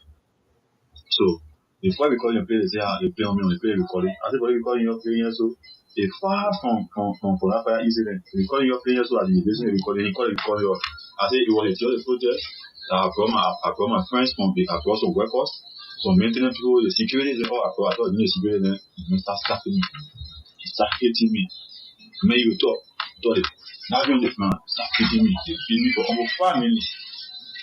Then he said they're not recording here. They're not recording here. So where you met there? I said the problem here, all the men you see, so they're my co-workers. Even people that maintenance men in that place. Even people living in Seaport Bridge. The other guy you hear in recording there, he living in how they call it place here. Who was it? Come to my junction. I didn't know what. So I go to the people myself that he was bringing the men in for the protest because we were bringing people for the protest. That how we got the confirm that money come by people parking that and the men got down the I didn't go for protest. He said you lie. He said you lie, start beating me. Start beating me. Beat me. Then they provide another statement of they say you are now with Janako. So Janako they say from CG Fire Kodo. If I say we get recording on you, you are calling Janako, say you Janako and where you say Jerry Bawe should meet your enforcement place. From there you want to available pack. You are saying, but people that you calling so I don't even know them. Janako you can't say I even know him by face. I don't hear your name, I even know him by face. And I'm not even of person who wants CG Fire Kodo to go out the call. My Lord, the problem the guy who the has statement is the read the statement. I said, if you really make a message, you know me. Then you win the case. You say, okay, I have a brother guy. Just I mean, so from 11 to 3 o'clock, and now beat me the phone, came in now. In fact, the first minute they say they carry me down to the basement where they get on the ground place there. They will so the mask me if I'm scared what they want, they will so the mask me. I said, people are anything you want to do with me now, but the first thing I want to where I am. I wonder where I am. He said, each the house over there, that snakes inside there. If you're not clear what going on there, we'll carry the snake and water. The snake will fuck with you in there. I just begin laughing there. I said, people, I don't know nothing. I they came back us all they came in. They brought us to me. I didn't person about if you see the I call the person here now, as you pay a recording from my phone. Pay the person recording, let me listen to the person for the person myself talk. You say, oh, you smart and you smart and they start beating me. They beat me one low. The director of the on call. And he mission on call and went the parking. He said, we'll get a man. He said, yeah, we'll get a man. And when I hear, he said, don't worry, director. The man will get something. We'll get something for him. We'll make him get something. We'll give him something that we carry. Whether we have program, anything I do, the man, we will try to get another me today. Even if I say, he will say, I say. All handle with beat me. I did I fainted, so I fell down. They were almost 3 years old. They left me. They say, oh, man, you're put them inside the seat. Our evening call. I want to flow. Put my on the rest on the rest bed. Dear bro, see, get me, dear bro. The governor key. Right, may I ever kick me? You think you come out, so yeah, get up, man, get up, man. They took me and kept me in the corner, put me in the chair. I was saying, nothing. And though one guy called in place or what he came with different information again. They say, oh, you are you lie. Yeah, what you lie. You get different information on you again. I know information again. I had even sushi now from the yard there. And when they carry even sushi down there, they beat even sushi, they tie they stretch your leg so all they say that's money people they feeding. So they feed you now, then they will be telling you what to say. So I tell you, you shouting, you yelling, and you yelling, then they be calling, yes, yeah, let me say, hey, yeah, I do it well. But they didn't know sushi myself, and the point they did, after that didn't happen, they put sushi myself in the sea for the sleep. So when they call Iwe Susi, I say, yeah, no Iwe Susi. Now they brought Iwe Susi. When they brought Iwe Susi, he came in San Sami. He came in Okay. San Sami. As the man, you know the man. I say, yeah, I know the man. I think that's okay because we don't have another time. We can do that tomorrow. Let me read the Carol's great thing. Okay, so I'm reading the Carol's great thing. Carol's great wrote, it said, Tom Itterich broke down in tears as he explained how he was taken to an unknown destination and tortured by NSA agents. He expressed fear for his life at one point and spoke about his illness. He even went on to say how he was flogged uh, and forced to make statements where where state security tried to implicate CDC Chairman Janga Kaur, Representative Abu Fofana, etc. Today's criminal could be ordered the release of Tom to his lawyer and family to seek urgent medical care, but a second rate was served with Tom helplessly on the floor. Interestingly, Tom is still under the jurisdiction of the court, and the police forcefully took him away. This is pure jungle justice, as Tom's situation has become life threatening, and the fear for his life now matters. Okay, thank you. So there are two ways to talk about this. Mm-hmm. You can take it from the screen. Yeah, yeah. I want to take that Yes. down. Where did I put this? Okay. Okay, there are two ways to look at this. There is an opposition way to look at it, and there's a government way to look at it. Mm. But let analyze it from the opposition perspective. Okay. This Storm guy was arrested by the police. Mm-hmm. The NSA went to the police, took him away to an unknown destination. I believe they took him to NSA jail. But the Mm-hmm. NSA is only answerable to the president of Liberia, and it's not answerable to the justice minister or the police director. They are only answerable to the president of the Republic of Liberia. The lawyers filed a writ of habeas corpus, and the writ Yeah. of habeas That corpus which did we not, talk about the other day. yes, but the writ of habeas corpus did not mention NSA. It only mentioned the justice minister, the director of police, the inspector general of police, and their subordinates. So the NSA was not part of that legal process. And in law, if you are not mentioned in the legal process, if you are not a title of a legal precept, you cannot be under the jurisdiction of the judge. So in other words, since the people did not mention NSA, NSA cannot respond to it. They don't have to respond to it. But they are under obligation. I mean, from the perspective of the opposition, Yeah. Yeah. they are under obligation to observe the human rights. The Mm-hmm. law of Liberia says if you arrest somebody when they spend 48 hours, you should release them if you can't charge them. Or you should charge them within that 48 hours and send them to court. In the case of NSA, they did not charge the man. The man was arrested Monday, Tuesday, Wednesday, Thursday. Friday, Saturday, Sunday. No, you're arrested Wednesday. No, Tuesday, Wednesday, Thursday, Friday, Saturday, Sunday. Today, Monday. They're releasing today. The opposition, I mean, the man claimed that he was beaten from 11 to 3 p.m. He was also threatened Why for would you them. torture somebody in that form, man? Yeah, that's the opposition perspective. Mm-hmm. So we stay on the opposition perspective. Now we're going to go to government perspective for our people to make an informed judgment. Now, what I'm doing now, I'm providing a panacea for people to make an informed judgment. Which way is right, which is wrong. Mm-hmm. Now, they may say the bidding from 11 a.m. to 3 p.m.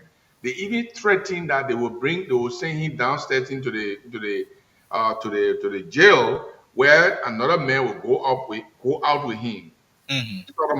sodomize me for Yeah, another man to have sex yeah, with me. to have sex with you. Yeah. Okay, so they threaten him, and they also threaten him, torture him or psychologically torture him, and try to force him to Because agree that this was exactly what you said the other day of about how course. the NSA works. How the NSA work? They will try to extract words from you. They will force you. They will make you. Now, from the perspective of the opposition now, they Mm-hmm. will force you. They will do everything for you to give them what they want. And then, if you give in, then they give you some pleasantries. They promise you money that sometimes they don't give you, and sometimes you're lucky they give you. They promise you money. They promise you good life. They promise to send you out of the country. They do all kinds of things for you to go against your boss, your friend, your relative, your whoever that they want you to go against. Then you serve as a state witness. That means they will not prosecute you. You will Mm-hmm. not be prosecuted, but then they use your statement against the person that they want for the person to be convicted in court, and then they can lock the person away. That is the NSA's strategy. So this is an abuse of human rights. This is an abuse of fundamental rights. Mm-hmm. Now, And but what is the perspective of the government? mhm. The government is arguing that the rate of habeas corpus may not lie because when he was arrested, it didn't take 2 days when the NSA took him away. So the rate of habeas corpus may not lie with the police. And if it did not lie with the police have no response to that. They may will spend at least more than 48 hours before you have a rate of habeas corpus. So for the But he fact that the went police, there, he he went was there not in one the day, police the next day custody. they took him. So he now spent 48 hours. Mm-hmm. So you send a writ of habeas corpus under the law, it is moot. That's what the government is arguing. Number Mm-hmm. two, there are people that they man own comment. When you look at it, then people, you see, sometimes when you are explaining your story, my father used to say, if you don't know how to explain your story, your good story can be seen as a lie.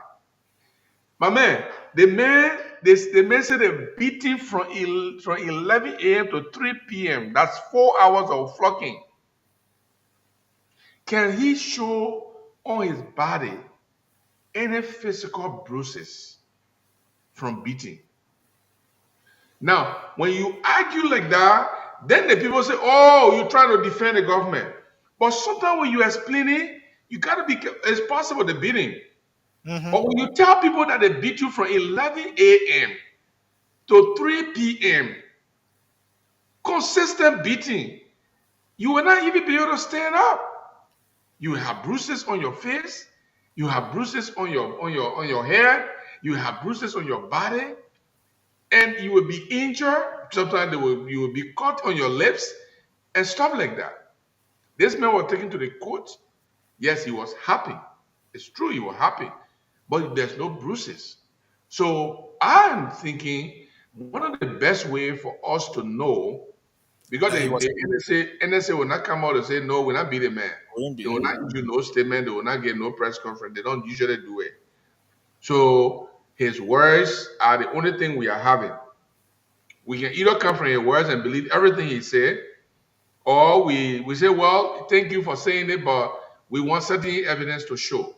So Mm-hmm. what are the evidence that can come? Go to the hospital. Go do your examination. The doctor will say, Well, this man, he has a fracture. Boom.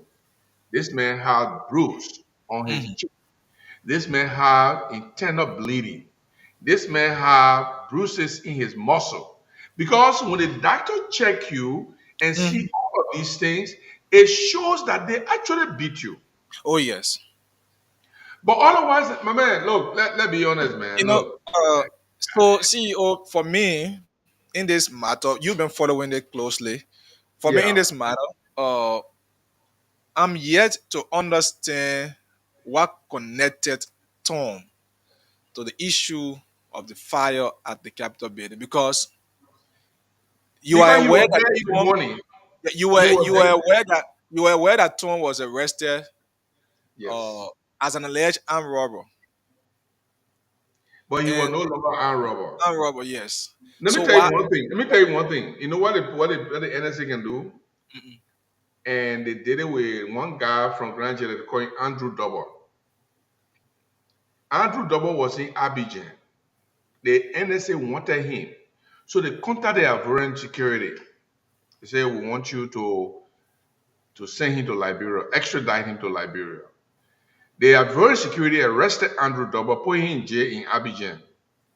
So before he came, the Liberian embassy in Abidjan changed the main document. You were no longer Andrew Double, they call him Mohammed Kamara. So when he arrived in Monrovia, it was a Mohammed Kamara that arrived in Monrovia. The relatives and friends and sympathizers and well-wishers in Abidjan called the people in Monrovia and said, oh, they took Andrew Double today, they bring him to Monrovia. The people went to the airport, they didn't see any Andrew Double. The manifest of the airplane says Mohammed Kamara. They took him straight to the NSA. He stayed 6 months at the NSA without anybody in Monrovia knowing. Now, how they managed to know now when the people went and arrested Chajuru and also put him in the same jail, Chajuru spent 3 months. So that 9 months Andrew has spent in the NSA and Chajuru spent 3 months. Then they came to me, the Boston District Report. They said, oh, Gibson, they arrested Chajuru, they arrested Andrew Double. I said, but how come? I went to the NSA. I said, look, you have two individuals here, Chajuru and Andrew Double. They said, we don't have no Andrew Double here. I said, but you arrested a man from Ivory Coast on so day 6 months ago. They said, no, the people were arrested one Mohammed Kamara, so person. So I got confused. And as a journalist now, people come to you and say, your relative come to you and say they arrested our father, our uncle. Then you go to ICE and say, no, that particular day we brought people, but that was not Andrew Double. We don't know who you call Andrew Double. We men we brought, they call him Mohammed Kamara. Yeah, but we get charged though. I said, okay, fine. You get charged. So why have you not charged him? Why is he spending 3 months here? They said, well, we was going to release a man. In fact, the man has testified against the coup plotters, and so he's a government witness. Not knowing they were the one that were going to actually prosecute. So I wrote a story, and then the story came up. Then the people started to ask more questions. Human rights people started asking more questions. Then Andrew Double now, they allow him for family to go carry food. That how he told the people now, he say, Manina Mohammed Kamara, I'm Andrew Double. So what the NSA does is they take you over there and change your identity. They change your identity. So they say that armed robber we took. Who want armed robber? Yeah. Who in Moravia want to release armed robber? Nobody want, because automatically soon they classify you as an armed robber. Then nobody Become care about you public enemy. anymore in Moravia. Automatically become public enemy. A public enemy. Now, actually, just chase somebody who took your bread, you and the man eating the bread. The man take your bread and holding your hand, running. When you say, armed robber, they will cry and kill him before you know it. So the people change the man's status. Instead of them saying this man walk in Kofa's office, which will make you achieve myself, they say, but why you arrest Kofa office man? What did he do? Then you ask the question. They said the man an armed robber. We arrested the man in how do you call the player? Banjo. The man, one of the armed robbers we arrested him in Banjo. Who in Moravia want for government to arrest armed robber and go to top of it? Nobody. That was the reason why they put armed robber. But that armed robber did not stick. Because the same day Kofa talked to some media people, even myself, and he told me that there was not armed robber the people arrested. And I think I can play that Kofa voice now. Ben I think Kikeke. I play that Kofa voice. Okay, let me Kofa get fell, ain't get fell, but I think I play that Kofa play that. so let me play this Kofa voice. Yeah, And they the Kofa thing voice have is, been trying to play a long time. hmm hmm So I uh, mean, the thing is, look. This government need to be very careful, and I'm feeling for them now because the way they're going, in 1 year time, they destroy the image like in 6 years. The amount of errors they have made in just 1 year, it is almost like you stay 6 years making all the errors. so So let me get this Kofa voice. yeah, get this cover voice.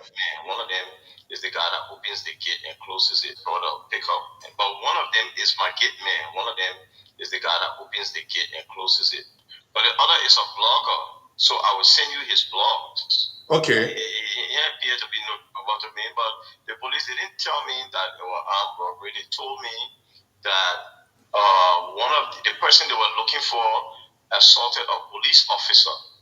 Okay, I see.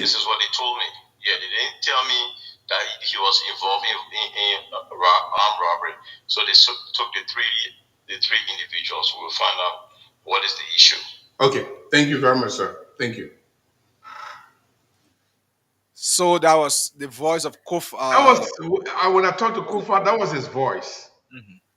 So Kofa, they told Kofa something different. Because Kofa asked them, why have you arrested people for? Who are those people you arrested? They say, oh, the other man you were fighting one police officer, the other man that blogger, he wrote all kind of nasty thing about the government.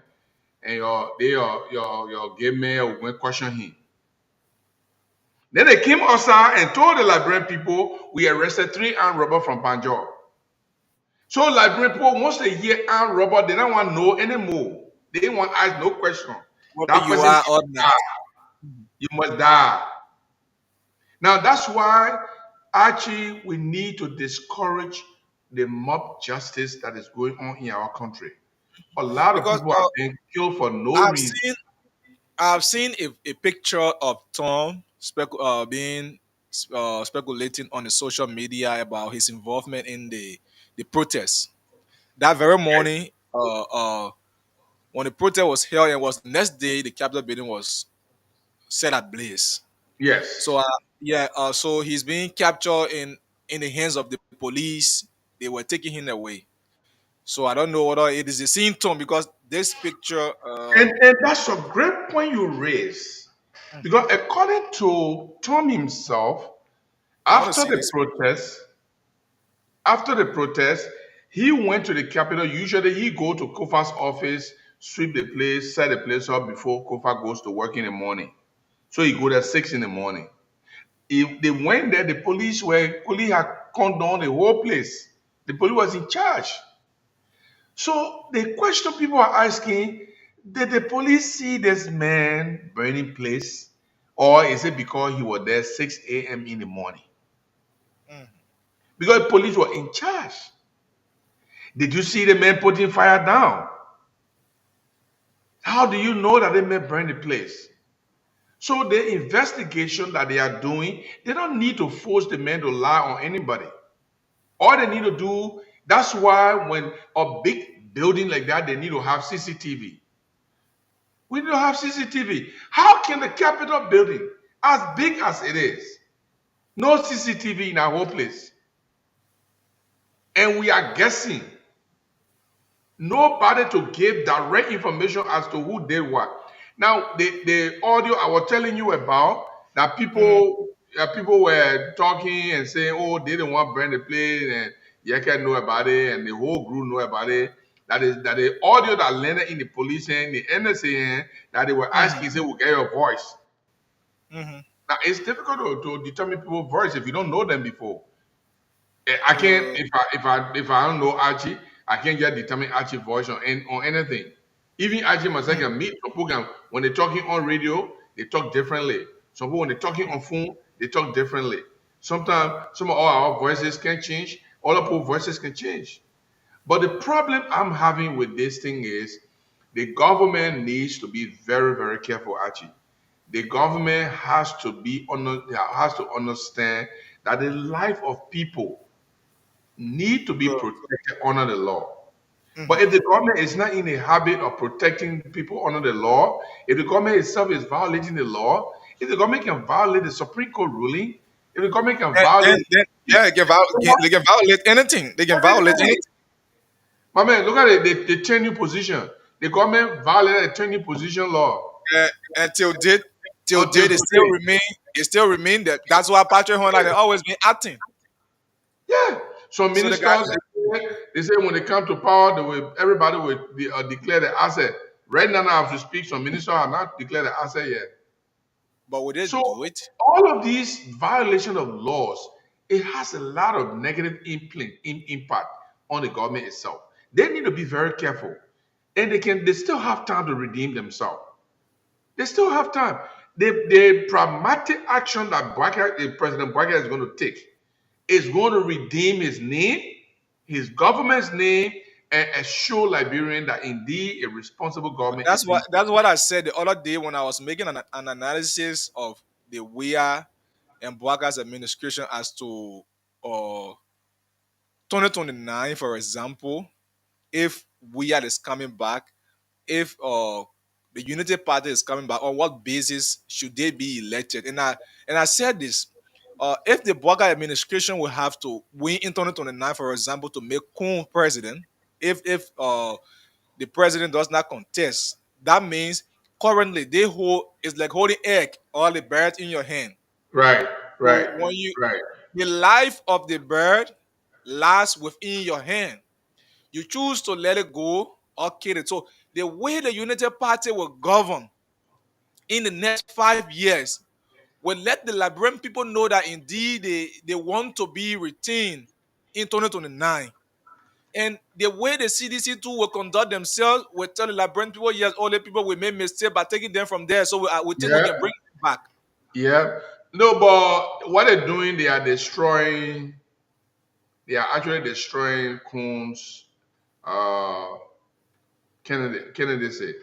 They're destroying his campaign because if all of these things are happening, Mhm, the Liberian people will say, "But Kuhn, you're over there. mhm. How you coming to all night again?" Joseph Baga told the other time that you were vice president. Elena gave him chance, so you will gain chance. Then he will do the right thing. We gain chance. He spoiled the whole thing. You too, then you say if vice president, the man not give you chance. They will give you chance. So you can. It seems like a play thing. Another person can say, "I was all do good. I was all do good." Yeah, that's actually that term they are carrying there. Yeah, The from the police. I Now, think the from the reason NSC, why right? like that picture for those who are having that picture, let me explain what happened.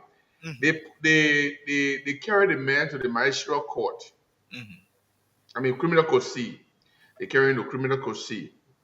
The criminal code C, based on the lawyer's plea, the lawyer said the man is sick. He needs to go to hospital.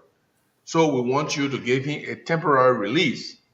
So the criminal code C allow honor the humanitarian cause because the pre-court can do that.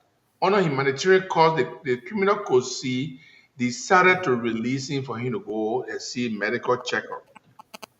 When he came from the courtroom, when he came outside, the police went to the criminal code E and got a writ and rearrested him. Now, somebody who not know the process will jump and say, but why they do that? It's normal. It's legal. For the police, once you leave the courtroom, you come outside, the police can rearrest you and charge you in the habeas corpus thing, the process. But the problem is, why would the police want to rearrest a man who's supposed to go to hospital? So that's the problem. Why would you want to do that? That's the question. So what the police did was there are two things that happen. Either the police think that when he go to a own lawyer, own doctor, there will be a lot of things they will say from the doctor. So the police decided to rearrest him and take him to a hospital Take you to themselves. hospital, and they will bring their own report too And as they they will bring perceive. their own report. So and they're whatsoever, taking the man to their whatsoever doctor. benefit, So I mean, you how know, is I you don't know. understand. I don't understand why people do these things. So today on Spoon, I was playing the devil's advocate to see whether my men and they can really defend their own points, or whether if the government raise some technical So issue, whether they are so able so to. now, like what you said, CEO, this will be one of their arguments to kill the argument of Tom being beaten massively, because Right. if they take him to their personal doctor, And in fact nothing to a happens. government facility, they will Yes. automatically bring report that will favor the investigation. That's the assumption. That's the assumption. So here is a possibility though. If they even as that, even if the lawyers send another doctor to go there, the possibility of manipulating the facts is huge. Hmm. The possibility of manipulating the fact is very huge. First of all, the government can scare the doctor. If you now read it here Oh they will yes. revoke your license, you will not practice again. They can do all of that. But man, somebody go far bond. The government look at the bond company and say, if you get that man bond, wait, cancel your lesson, you will not be bond company again. Then they be, ah, man, I get bond. I get bond. See what That's happened the to power. Tabasco? That's the power of government. That's the But strength of the man, Liberia and Africa, government in Africa and Liberia, they are very tyrannical. government. They are tyrants. They are dictators. They act on impulses.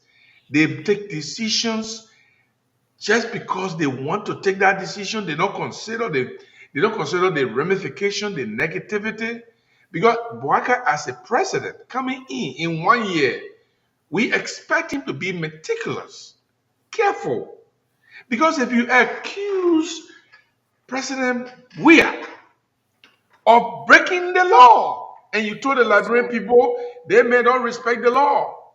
I don't know. I don't know. Tom is one of those. I don't know what was the police IG exactly what he used that day. He said uh he said those in connection with the fire, those Yes. they have They those must turn suspected themselves people. in or they will be Yeah, arrested. and They they will cannot not be be treated, protected. and they cannot be protected. So I don't know whether Tom No, is no, Tom is protected because he works in Kofa's office. okay. All Kofa himself and all his staff are protected by law. They cannot just be arrested unless they commit a crime. So that's what they're talking about. Only crime, when they commit a crime, they are not protected under the crime. Now, what the IG was saying, you can't commit crime and be protected. Under the law, you're not We protected. will not treat them. He said we will not treat them. No, Yeah. he used one adjective. That's the exact adjective I want to get until maybe I played that. So So, I mean, look, and to our people who are listening, this is not about, oh, I like the government or I don't like the government, or I'm a CDC or I'm a Unity Party man or I'm a this, I'm a rescue person. It plays directly on human rights. Those people who have the means and the ability to fight for themselves, if the government can treat them that way, then what most you about you? who have nobody behind you, when you get used to the government, they will do it to you. Nobody will talk, and some of you will go to jail and get ratty in the jail, or they take you to NSA. They keep you there for 6 months, 7 months. I was just telling you about Andrew Dower, Hmm. the man they took from Abidjan. They kept him for 6 months because nobody knew about him, torturing him as well. They make him from there his eye, he almost turned blind. They'll put a light on his eye and tell him to open your eye, the bright light. It tells you to open your eye. You don't open your eye, they're whipping you. You open your eye, they put a bright light there. They may almost turn blind. That's what I've been doing. During the Samuel Doe time, the CNSA was torturing people. Alara Tobaden went through this. Community we said that Ezekiel Pajibo, all of these people, Tom Gogler, all of these guys, For me, the Deacon problem. Kala, these people went through the same process. The NSA will bring them in, torture them, Joe Willie there, all of them, they all went through. Joe Willie, they say he got disappeared from there. I don't know how he got disappeared, somebody laying out, but they say he disappeared from there. They You took him know, there, they touched him, he got disappeared from there. Whether somebody released him or not. Yeah, so CEO, the issue of the Capitol building fire incident. For me, I think in my mind, I want to believe this is how it will end that's the end of this. because I want to agree with you. Tom will take the blame, one, for his connection with Kofa, two, uh the connection somehow with Frank Foco, because knowing that Frank supported Kofa The in their man, embattled team, yeah, in and so minority black. yeah, so because of this, those arrested now to be in connection with this incident will be the only suspect. Trust me, if the Look, police, let me make this prediction. uh And when I'm wrong, let me be sure that my prediction is wrong again or is wrong this time. This case is going nowhere. They're not going to rearrest that man. They're not going to do nothing to him. The police just trying to exonerate themselves by taking the man to the hospital. oh When yes, when the man come from the hospital, he will be put out on bail because the crime they charge him with is bailable. it's bearable. Once you go out on bail, that's the end of it. They put government take $1.8 million and give it to the people to build new dome of of the capital, and that's it. Because to be able to prosecute Tom and connect him with Kofa, you have to have clear evidence. Because before you charge Kofa, it's not just because somebody said it on audio recording. I can lie on Archie because I don't like Archie. That doesn't mean Archie no. I can have clear evidence that actually Archie did this. I can tell the people what role Archie played. I can just do oh yeah that Archie sent us and for all to do the thing here, he knows about So the whole thing that do. so somebody tested me. One Yeah. of our international followers tested me. He say, Tom is not a focus. No, The main he's not. focus here is Kofa because the guys want to do everything that Kofa will be forced to resign before the sauna, so that before the sauna, everything will be under control. I don't know how they're gonna do that so now. And you So like thank God you play that's God boy. that has been my thought, CEO. And How they Wunda, gonna do for this so me, now? that's why we When will Kofa go there, as when early. Kofa go early and sit down in that seat, what do they do though? So that's why we will make sure to be there as early as possible because we want to witness all of the drama. I want to see it. I want to see it. I want. We want to witness all of the drama. I But want to see it because if Kofa, let's assume that the sodas will be 10 o'clock in the morning. By 8 o'clock, soda, I mean, Kofa is already there seated waiting in the speaker chair. Are they going to come and remove Kofa so, and so pour who? that's the problem. And the mistake they will make, that the mistake they will make that the president will be standing up to give Sona and be interrupted. The president will stand forever. The president will stand forever. But where they going out the sauna? Capital Building or they uh, going we to we are they going hearing to City multiple Hall? information. They won't go Uh, to City Hall. They won't carry pavilion. to City Hall. We are hearing the pavilion. We are also hearing about SKD. We're still hearing a lot of things. So we haven't gotten the exact location. They want to carry to a place Mhm, where Kofa will not have authority. Because when they carry to the capital, Kofa will have legal authority to any of these rooms. mhm, Because he claims he's still speaker. mhm. So when they carry to the but even if they're there and Kofa walks in, the president are not coming in and Kofa walks in, where is he going to sit? Are they going to deny him to sit from up there? Are they going to tell him, say, sit in that chair? Why if his But supporters they say, no, no, that's they make it, that's they my make it exact sit up question. there. That's my exact question. The least mistake you would make, because what I got earlier, I think I shared with you, was there was invitation this time around sent to individual lawmakers for the SONA. And those from the minority bloc were excluded from this. with the intention that they want to keep them out because on grounds that they for the majority bloc makes quorum. So for the fact that they make quorum with the person of their speaker Richard Kuhn, they So can they host can it. So discuss any business. yeah. So you don't need Kofa, you don't need Belete, you You don't need don't other need all the people. people there. But So here is the making it problem. worse. You know the strategy Billy playing too? Billy went to session today. Because they want to they They want to don't get at start the the whole thing. press. They allowed them in session today. So During the day of the sonar, they can say don't come to session. no. They were allowed them. Now, once they already in session, they create filibuster. Hmm. They can filibuster the whole flow. And Boyka may not even go there. And this will And signal like this law very you bad. can't send police to beat lawmakers out of that chamber. No. You can't do that. You can't do that. So And it is a risky attempt. Boyka may not deliver his sonar in the at the and capital at mind you, all. if the president in any way managed to enter before any noise come out, it will also be putting him at risk because in there will be a limited security for the president.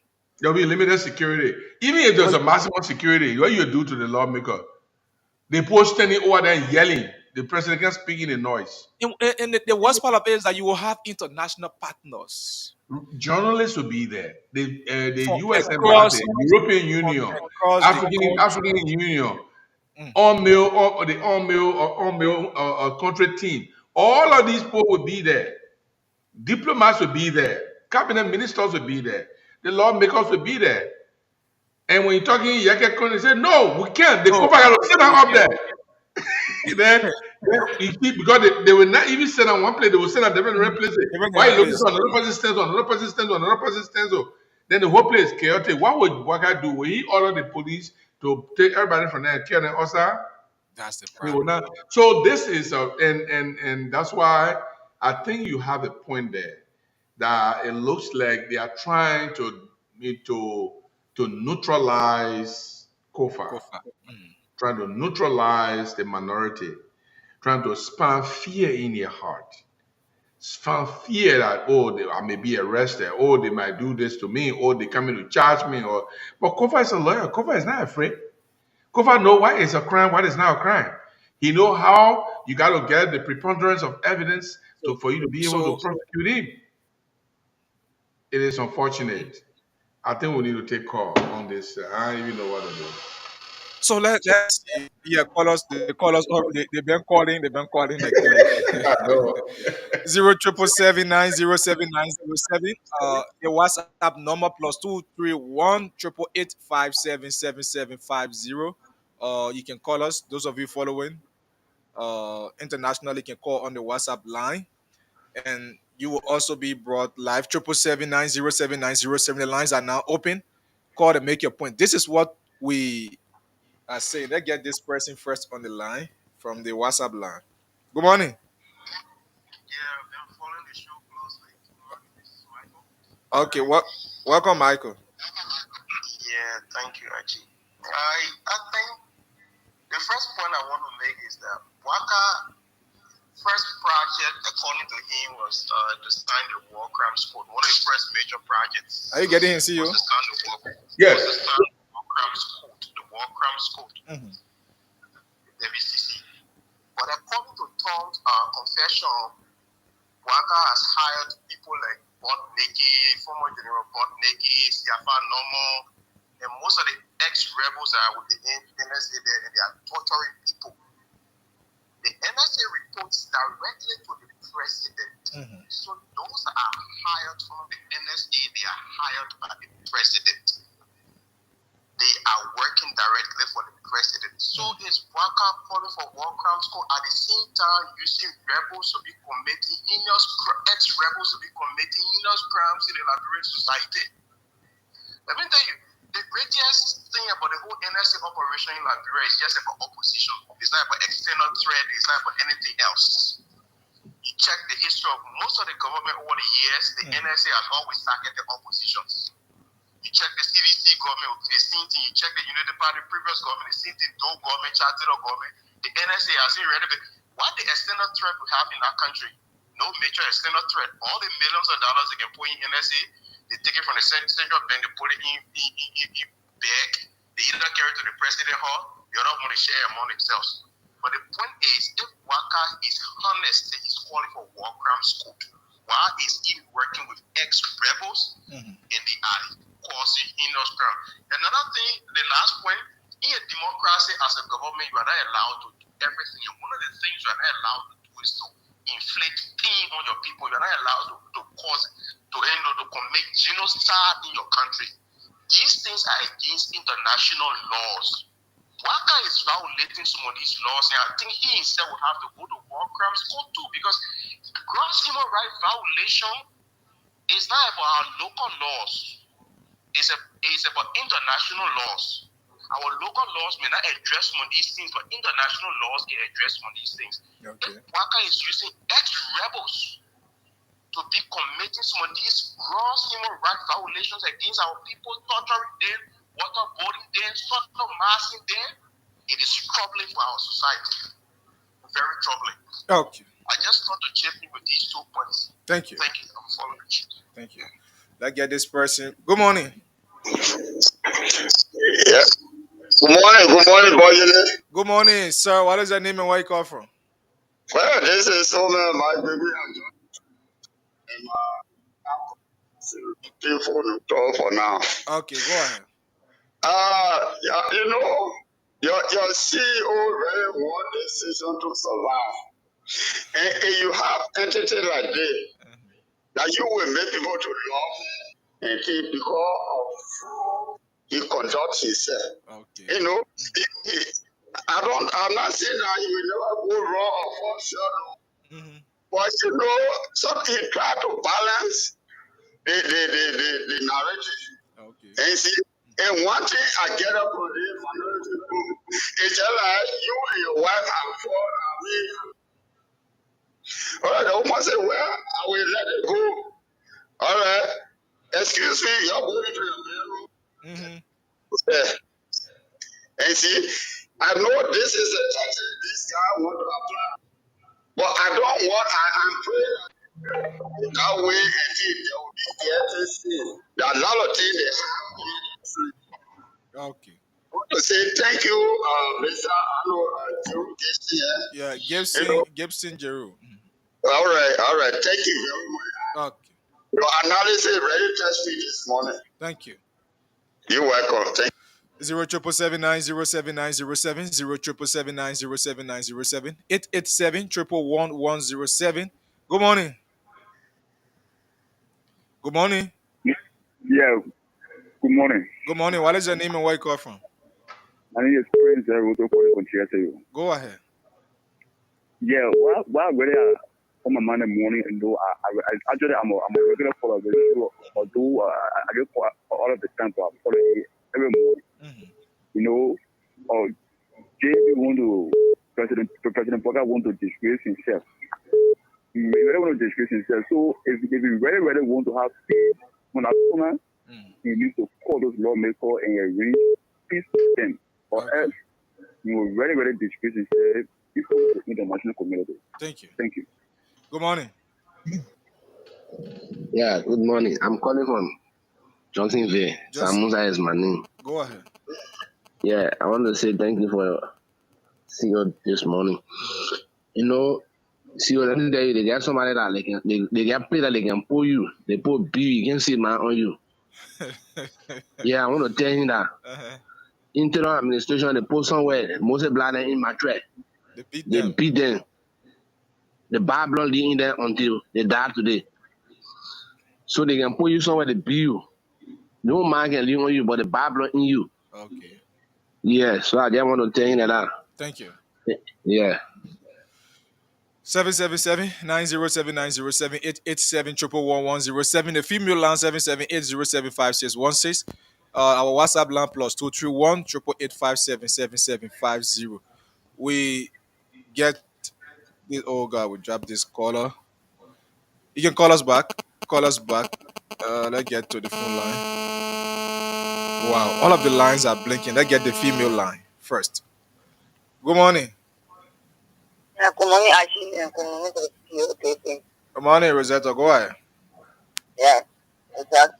I'd like to see when it comes to the rule of law in our country, seeing the party honor them since the committee they say they are still IT because the referencing hasn't been done. And we have the heart of error who look our country to sit on the wrong path.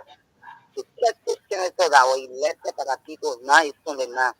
My senator of my country is no more the senior senator. Then you have the president who will appear people with such a former president we have what that he is the most suitable person. He has all the experience in government because he long stay. And today you see our country is taking a different path because this has our parents all had nothing working about. It's something should have happened today. Waka in family are already in reach ourselves within the 1 year plus they are the 1 year they are approaching to stay. And we see our country coming on the path. So my question to CEO, they are in the diaspora. He from here, he got over here. They are stand to work to talk to the people on our side. What step that they can take? So I think in America to make through when it comes to bringing peace to the country. He So will we address don't that. allow our country to fall. That's my thing. Come on, I is very burning them. Thank you. He going to answer your question. The international, the diaspora Liberians. What is your stand? Good morning, Pascal. Yeah. So let me say thanks to the CEO. It's good. So Marcel will think the way he's thinking regarding the rest of the lawmakers. But if I were one of them, it would have been better that my job is taken from me than to move there. I don't know their strategy, but I wouldn't have done so if I were one of the lawmakers. I would remain on the side of the law perpetually until maybe my position is taken of me. Already, the world is watching. We know that this president has abused all of the constitution. All of us know, see, on turning position. I mean, even we know it, all right? Tribalism, you know it, nepotism. Like I was asking somebody, do you know how many persons now in government who is from Lupa? Somebody could say that is right, but there are other Liberians, for example, in the government. Mr. Butler decided to give it to Lupians. So he has preached our law. He has disgraced the Constitution. Like the lady said, the senator, who we supposed to consider as elder, he himself has taken a side. The Supreme Court that's supposed to be the bare rank of democracy are taking a side, right, and supporting the executive. So it tells you that our country is on the time. But every time I say this, people get angry. There's one person who just called me and say I'm supporting George Weah and George Weah. No, it's not about George Weah. George Weah lost election year. Some of us call and say, well, thank you for conceding. So my support is not basically to George Weah. It's for our country. It's for the country, the future of our country. And so if the laws are supposed to protect all of us, even in the future, our boy children are supposed to come and live under the ambient of the Constitution. If the Constitution is disrespected, if they chop on the phone on, what do we count on in the future? This is our position. Okay. So I mean, I let him be critical because he's speaking from the point. People who already said they're on the side of the law are going to mess with people who are law breakers, for example. I mean, what do we see? What is the hope? Thank you. So, like I said, as I conclude, if I one of them, I will remain to my side.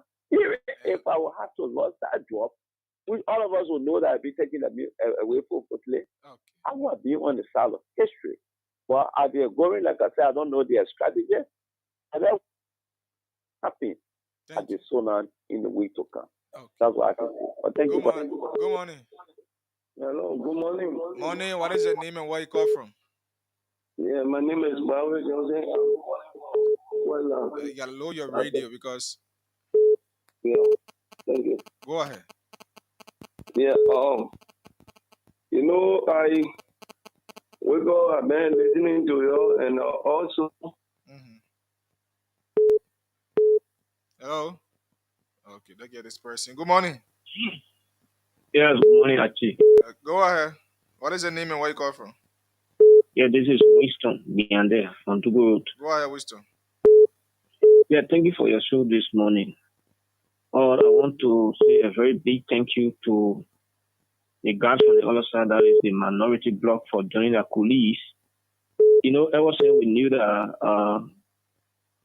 former Kofa was laying on a broken stick. So now he has been proving whatsoever nomenclature they call themselves, rule of law, caucus, or this, that. It's so good they took a very sound decision yesterday to join the police to make sure that this country goes forward. The build of information for which they were waiting for, we understood from one of the supporters in the Senate that was supporting Kofa, Honorable Ellen Mary Snow. He said, in a quote, that the build of information is a privilege, it's not right. So it left with the Supreme Court to take it or leave it. So if you don't understand the ruling, go and consult your lawyer so they can get explained to you. Now, what the Supreme Court intend to say. So the build of information is not a right, it's a privilege. Thank you for doing your police. Thank you. Okay, thank you. Good morning. Good morning. Let's see this person. Good morning. Good morning. Morning. What is your name and where you call from? I call from Carisburg, Thomas Ure. Go ahead, sir. Yeah, we appreciate the minority to join the majority. But what I'm looking at technically, they're sitting on the other side of the things will not find a solution. When they enter the scene, they will find a solution. Okay. When that is while they are there, they will be finding a thing. They already call themselves the rule of what they call it. The rule of law caucus. Yeah.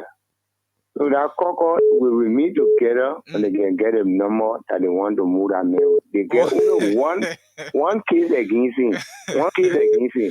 So they will be moving speaker OL. Yeah. It will work. Before the 3 year enters, you will see it. Okay. It will work. They will go by the law. Everything that the people want, they will go by it. Thank you. You see it. You're watching. Thank you so much. Thank you so much. Good morning. Yeah, good morning. What is your name and where you call from? I'm Benjamin Sylvester too. I call you from Papa-Pen. Okay, go ahead. Okay, so my brother, you do both me and not say about President Boga. You don't know the history of President Boga, how you think the politics. The PRC brought President Boga the politics and the things they were doing. You look at him, you get in charge and you kill him. So what you say? You be praying because you see move, you be careful, you put on fire, and nobody can put on fire. Thank you. Good morning. Yeah, boy, how you doing? I'm good. What is your name and where you call from? Thank you. This is Brown Tate from Johnsonville. Go ahead. And let me say to my brother, Jason, thank you so much. This man, he's been a very investigative journalist. He was working for analyst when Andrew Double then show him. So when he related to the issue, I know straight that he's a man of credibility and he balances it because it's important. He's a CEO for a station. You can't lay on one side, but let me go to the point of the rule of law caucus and why they should go to sections. First of all, they got kind of responsibility that they are elected by their people to attend sessions so that they can argue for their people. That's number one. It's a fight sense of leaving their various districts to converge on the capital. Okay. So they are going in there is to make sure, because you can't change outside. You can bring change within. And then you say that Supreme Court, even with the Bureau of Information and Supreme Court refuse to interpret the Bureau of Information. So where do you stand with the law? Supreme Court is a final arbiter of constitutional decisions. So if they don't get it on your side, then it means you wrong already. So then go and join the people and make issues. You see, even some of the issues that they will bring out that you know is get elaborate people, you have a lot of voice to speak and people will listen to you. Okay.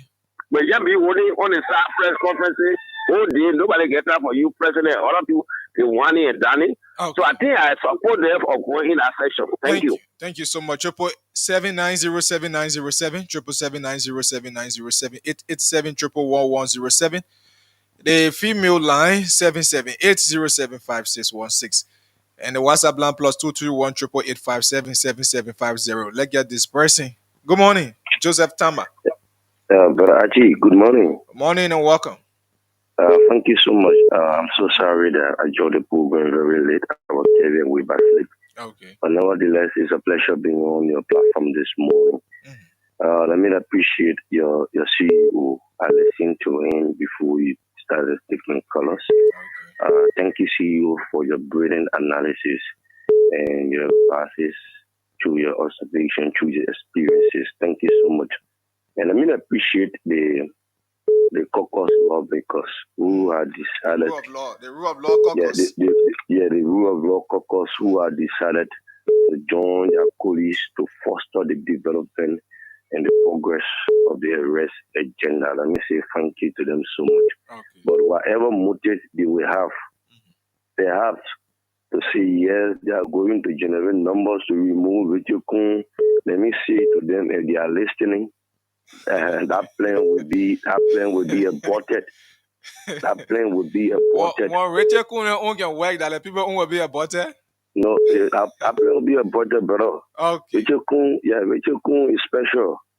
So whether they go in there, let them go in there with the mindset to transform the bill, not to remove another person as speaker. That's my point I'm pitching to them. So let me condemn the statement made by one of the court that the Union Party-led government led or headed by Joseph Yuman Boakai are employed more Lofien to strategic location or to strategic position. We will talk about that position. So you know what we'll do. So you know what we'll do tomorrow. When people tomorrow.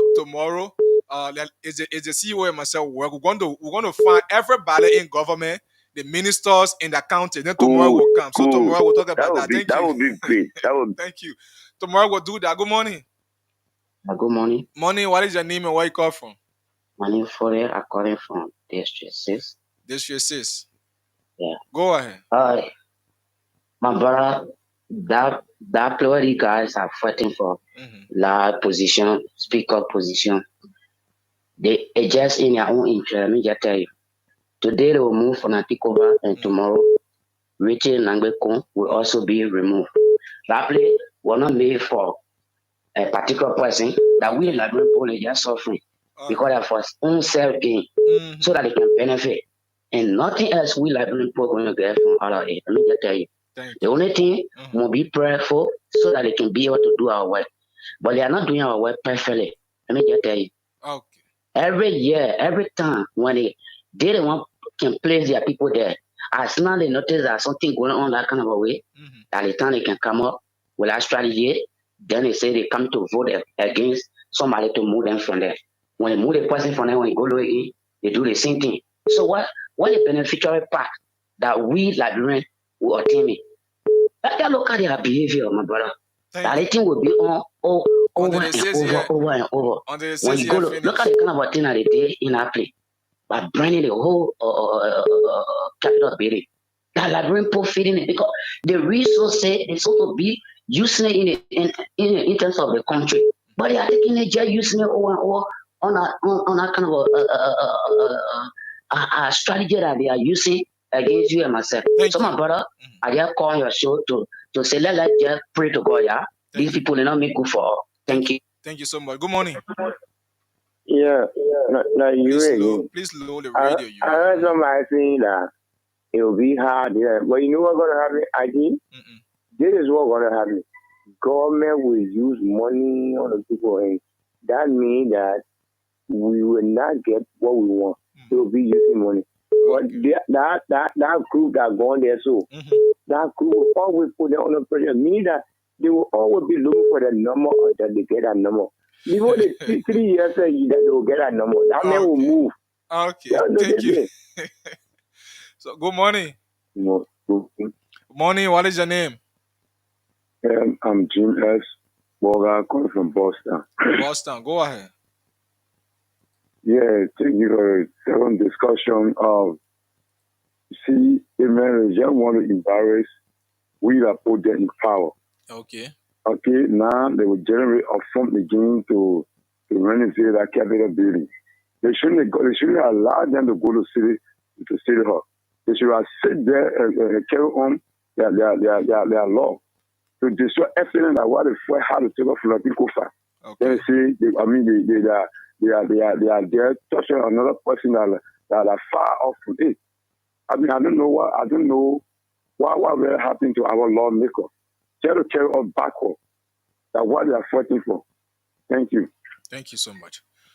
Well, so let me get from the CEO before we just conclude. CEO, welcome back.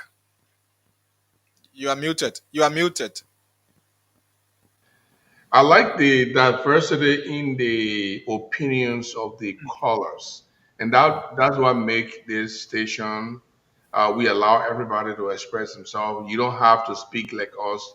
You don't have to speak according to what we say.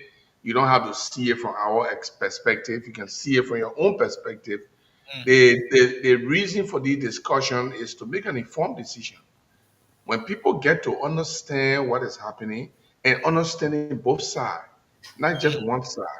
Because if you say one side, it's almost like a brainwashing people. Sure. You're brainwashing people because you're speaking one side all the time. You don't give them a chance for them to see the other side. So that's why I take upon myself now to say, okay, if I argue the opposition side, I want to argue the government side. What would the government be saying? It is a difficult thing though. You have to have your head straight on your shoulder for you to be able to argue both the government side and argue the opposition side because if you don't do that, you will mix it up. So So it is a difficult thing. But I think uh, I think mhm. you sent one listing the other day with uh those in violation of not declaring their access. Yeah. I Well, did. yeah, you please you can I think I will you find it. I will find it yeah, back and send it to you. and resend it to me. Yeah, so because I want to go through to see whether those ministers' counties are attached to Ministers it. are there. Ministers are Yeah, there. with You their will counties. see. You Because see what I want ministers. us to do tomorrow is to finish this argument as to which county is benefiting under this Bogart administration in terms of ministerial position. Yeah, so we'll be looking at the ministerial position, not existing or deputy, but we're looking at the ministerial position, the cardinal areas to know which county is benefiting because the argument continue to be in the Puebla. Oh, Lofa is benefiting, this other county Well, is benefiting. also, I mean, actually, let me just say this. Somebody myself was talking. So the person is not from Lofa. The person is not from Grand Judah. The person is not from Nima. The person is actually from Riverside. And the argument the person put up, it makes a lot of sense to me. He said, even our university and our high school, Lofa always get the highest number of graduates.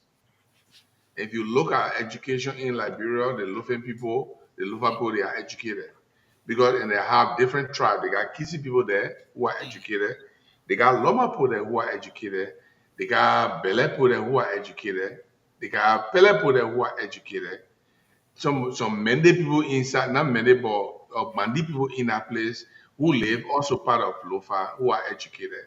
And so if you appoint a Kisi man, he's from Lofa. You also So need to appoint the the Wendy. guy said, is it because you appoint two kissy men, therefore you can't appoint the Loma man? No. Or then you can't appoint Pele man, who is from Lufa as well? Or you can't appoint a Bele man, who is from Lufa now, they are in Bapolu. So a argument makes sense to me, but we'll try to find out how many Lufians. We'll try our best. If Yeah, we don't Wada get it, Kisi, well, Wada we'll Kisi, keep fighting. Loma, Wada Yeah, Kisi, how many Loma. Lothians are in the government and compare, it will take a little bit of research and compare to how many Nimbayans, how many Basso, how many Grangidians. I forgot you never forget it. We don't have plenty people there, so just leave it. Yeah, We how I many think Kim I Martinez? think I can remember. I lay my hand on that on something Yeah, like I that. saw that before. I saw Yeah, 55% of yeah. appointees are Lothians, but But I we was still have checking. we Hold on have to look today. at reality. Yeah, We yeah. have to look Hold at on it. today. Hold on today. I'm gonna do that and I'll make sure and get it. Yeah. Okay. So Well. so Okay. So let me leave you and you end your show. Thank you very much. A great show again, and I'm happy to be here. Thank you very much, and bye bye for now. okay. Hope to join you tomorrow. So folks, that was the CEO Gibson Jeru. Together we brought you the second segment, and we out of time now. We are not accepting calls. Please, we are not accepting calls tomorrow. But let me see if I can read you few test messages that people send here. Uh, okay, no, this is not related to the issue. This one says we are is very false man. We are is a very false man. Nimbayan will not welcome him happily. So thank you. There is an anonymous tester. So far, so good as the only message we have this morning for the show. And we will hold it as it is and conclude at this juncture. So I think this team song as we successfully conclude this edition of the show.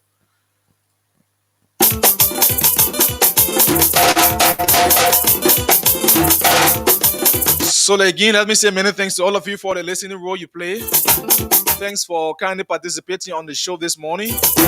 Join us tomorrow, Wednesday, for the midweek edition. At which time we'll be bringing you more updates on national issues. Thanks to all of you, our regular callers and our ardent followers. Thanks to our community watch forum team who always made it a duty to be here and update you on security matters. And let's all have ourselves a wonderful day. And remember, don't trouble before trouble troubles. Have a great day ahead of you.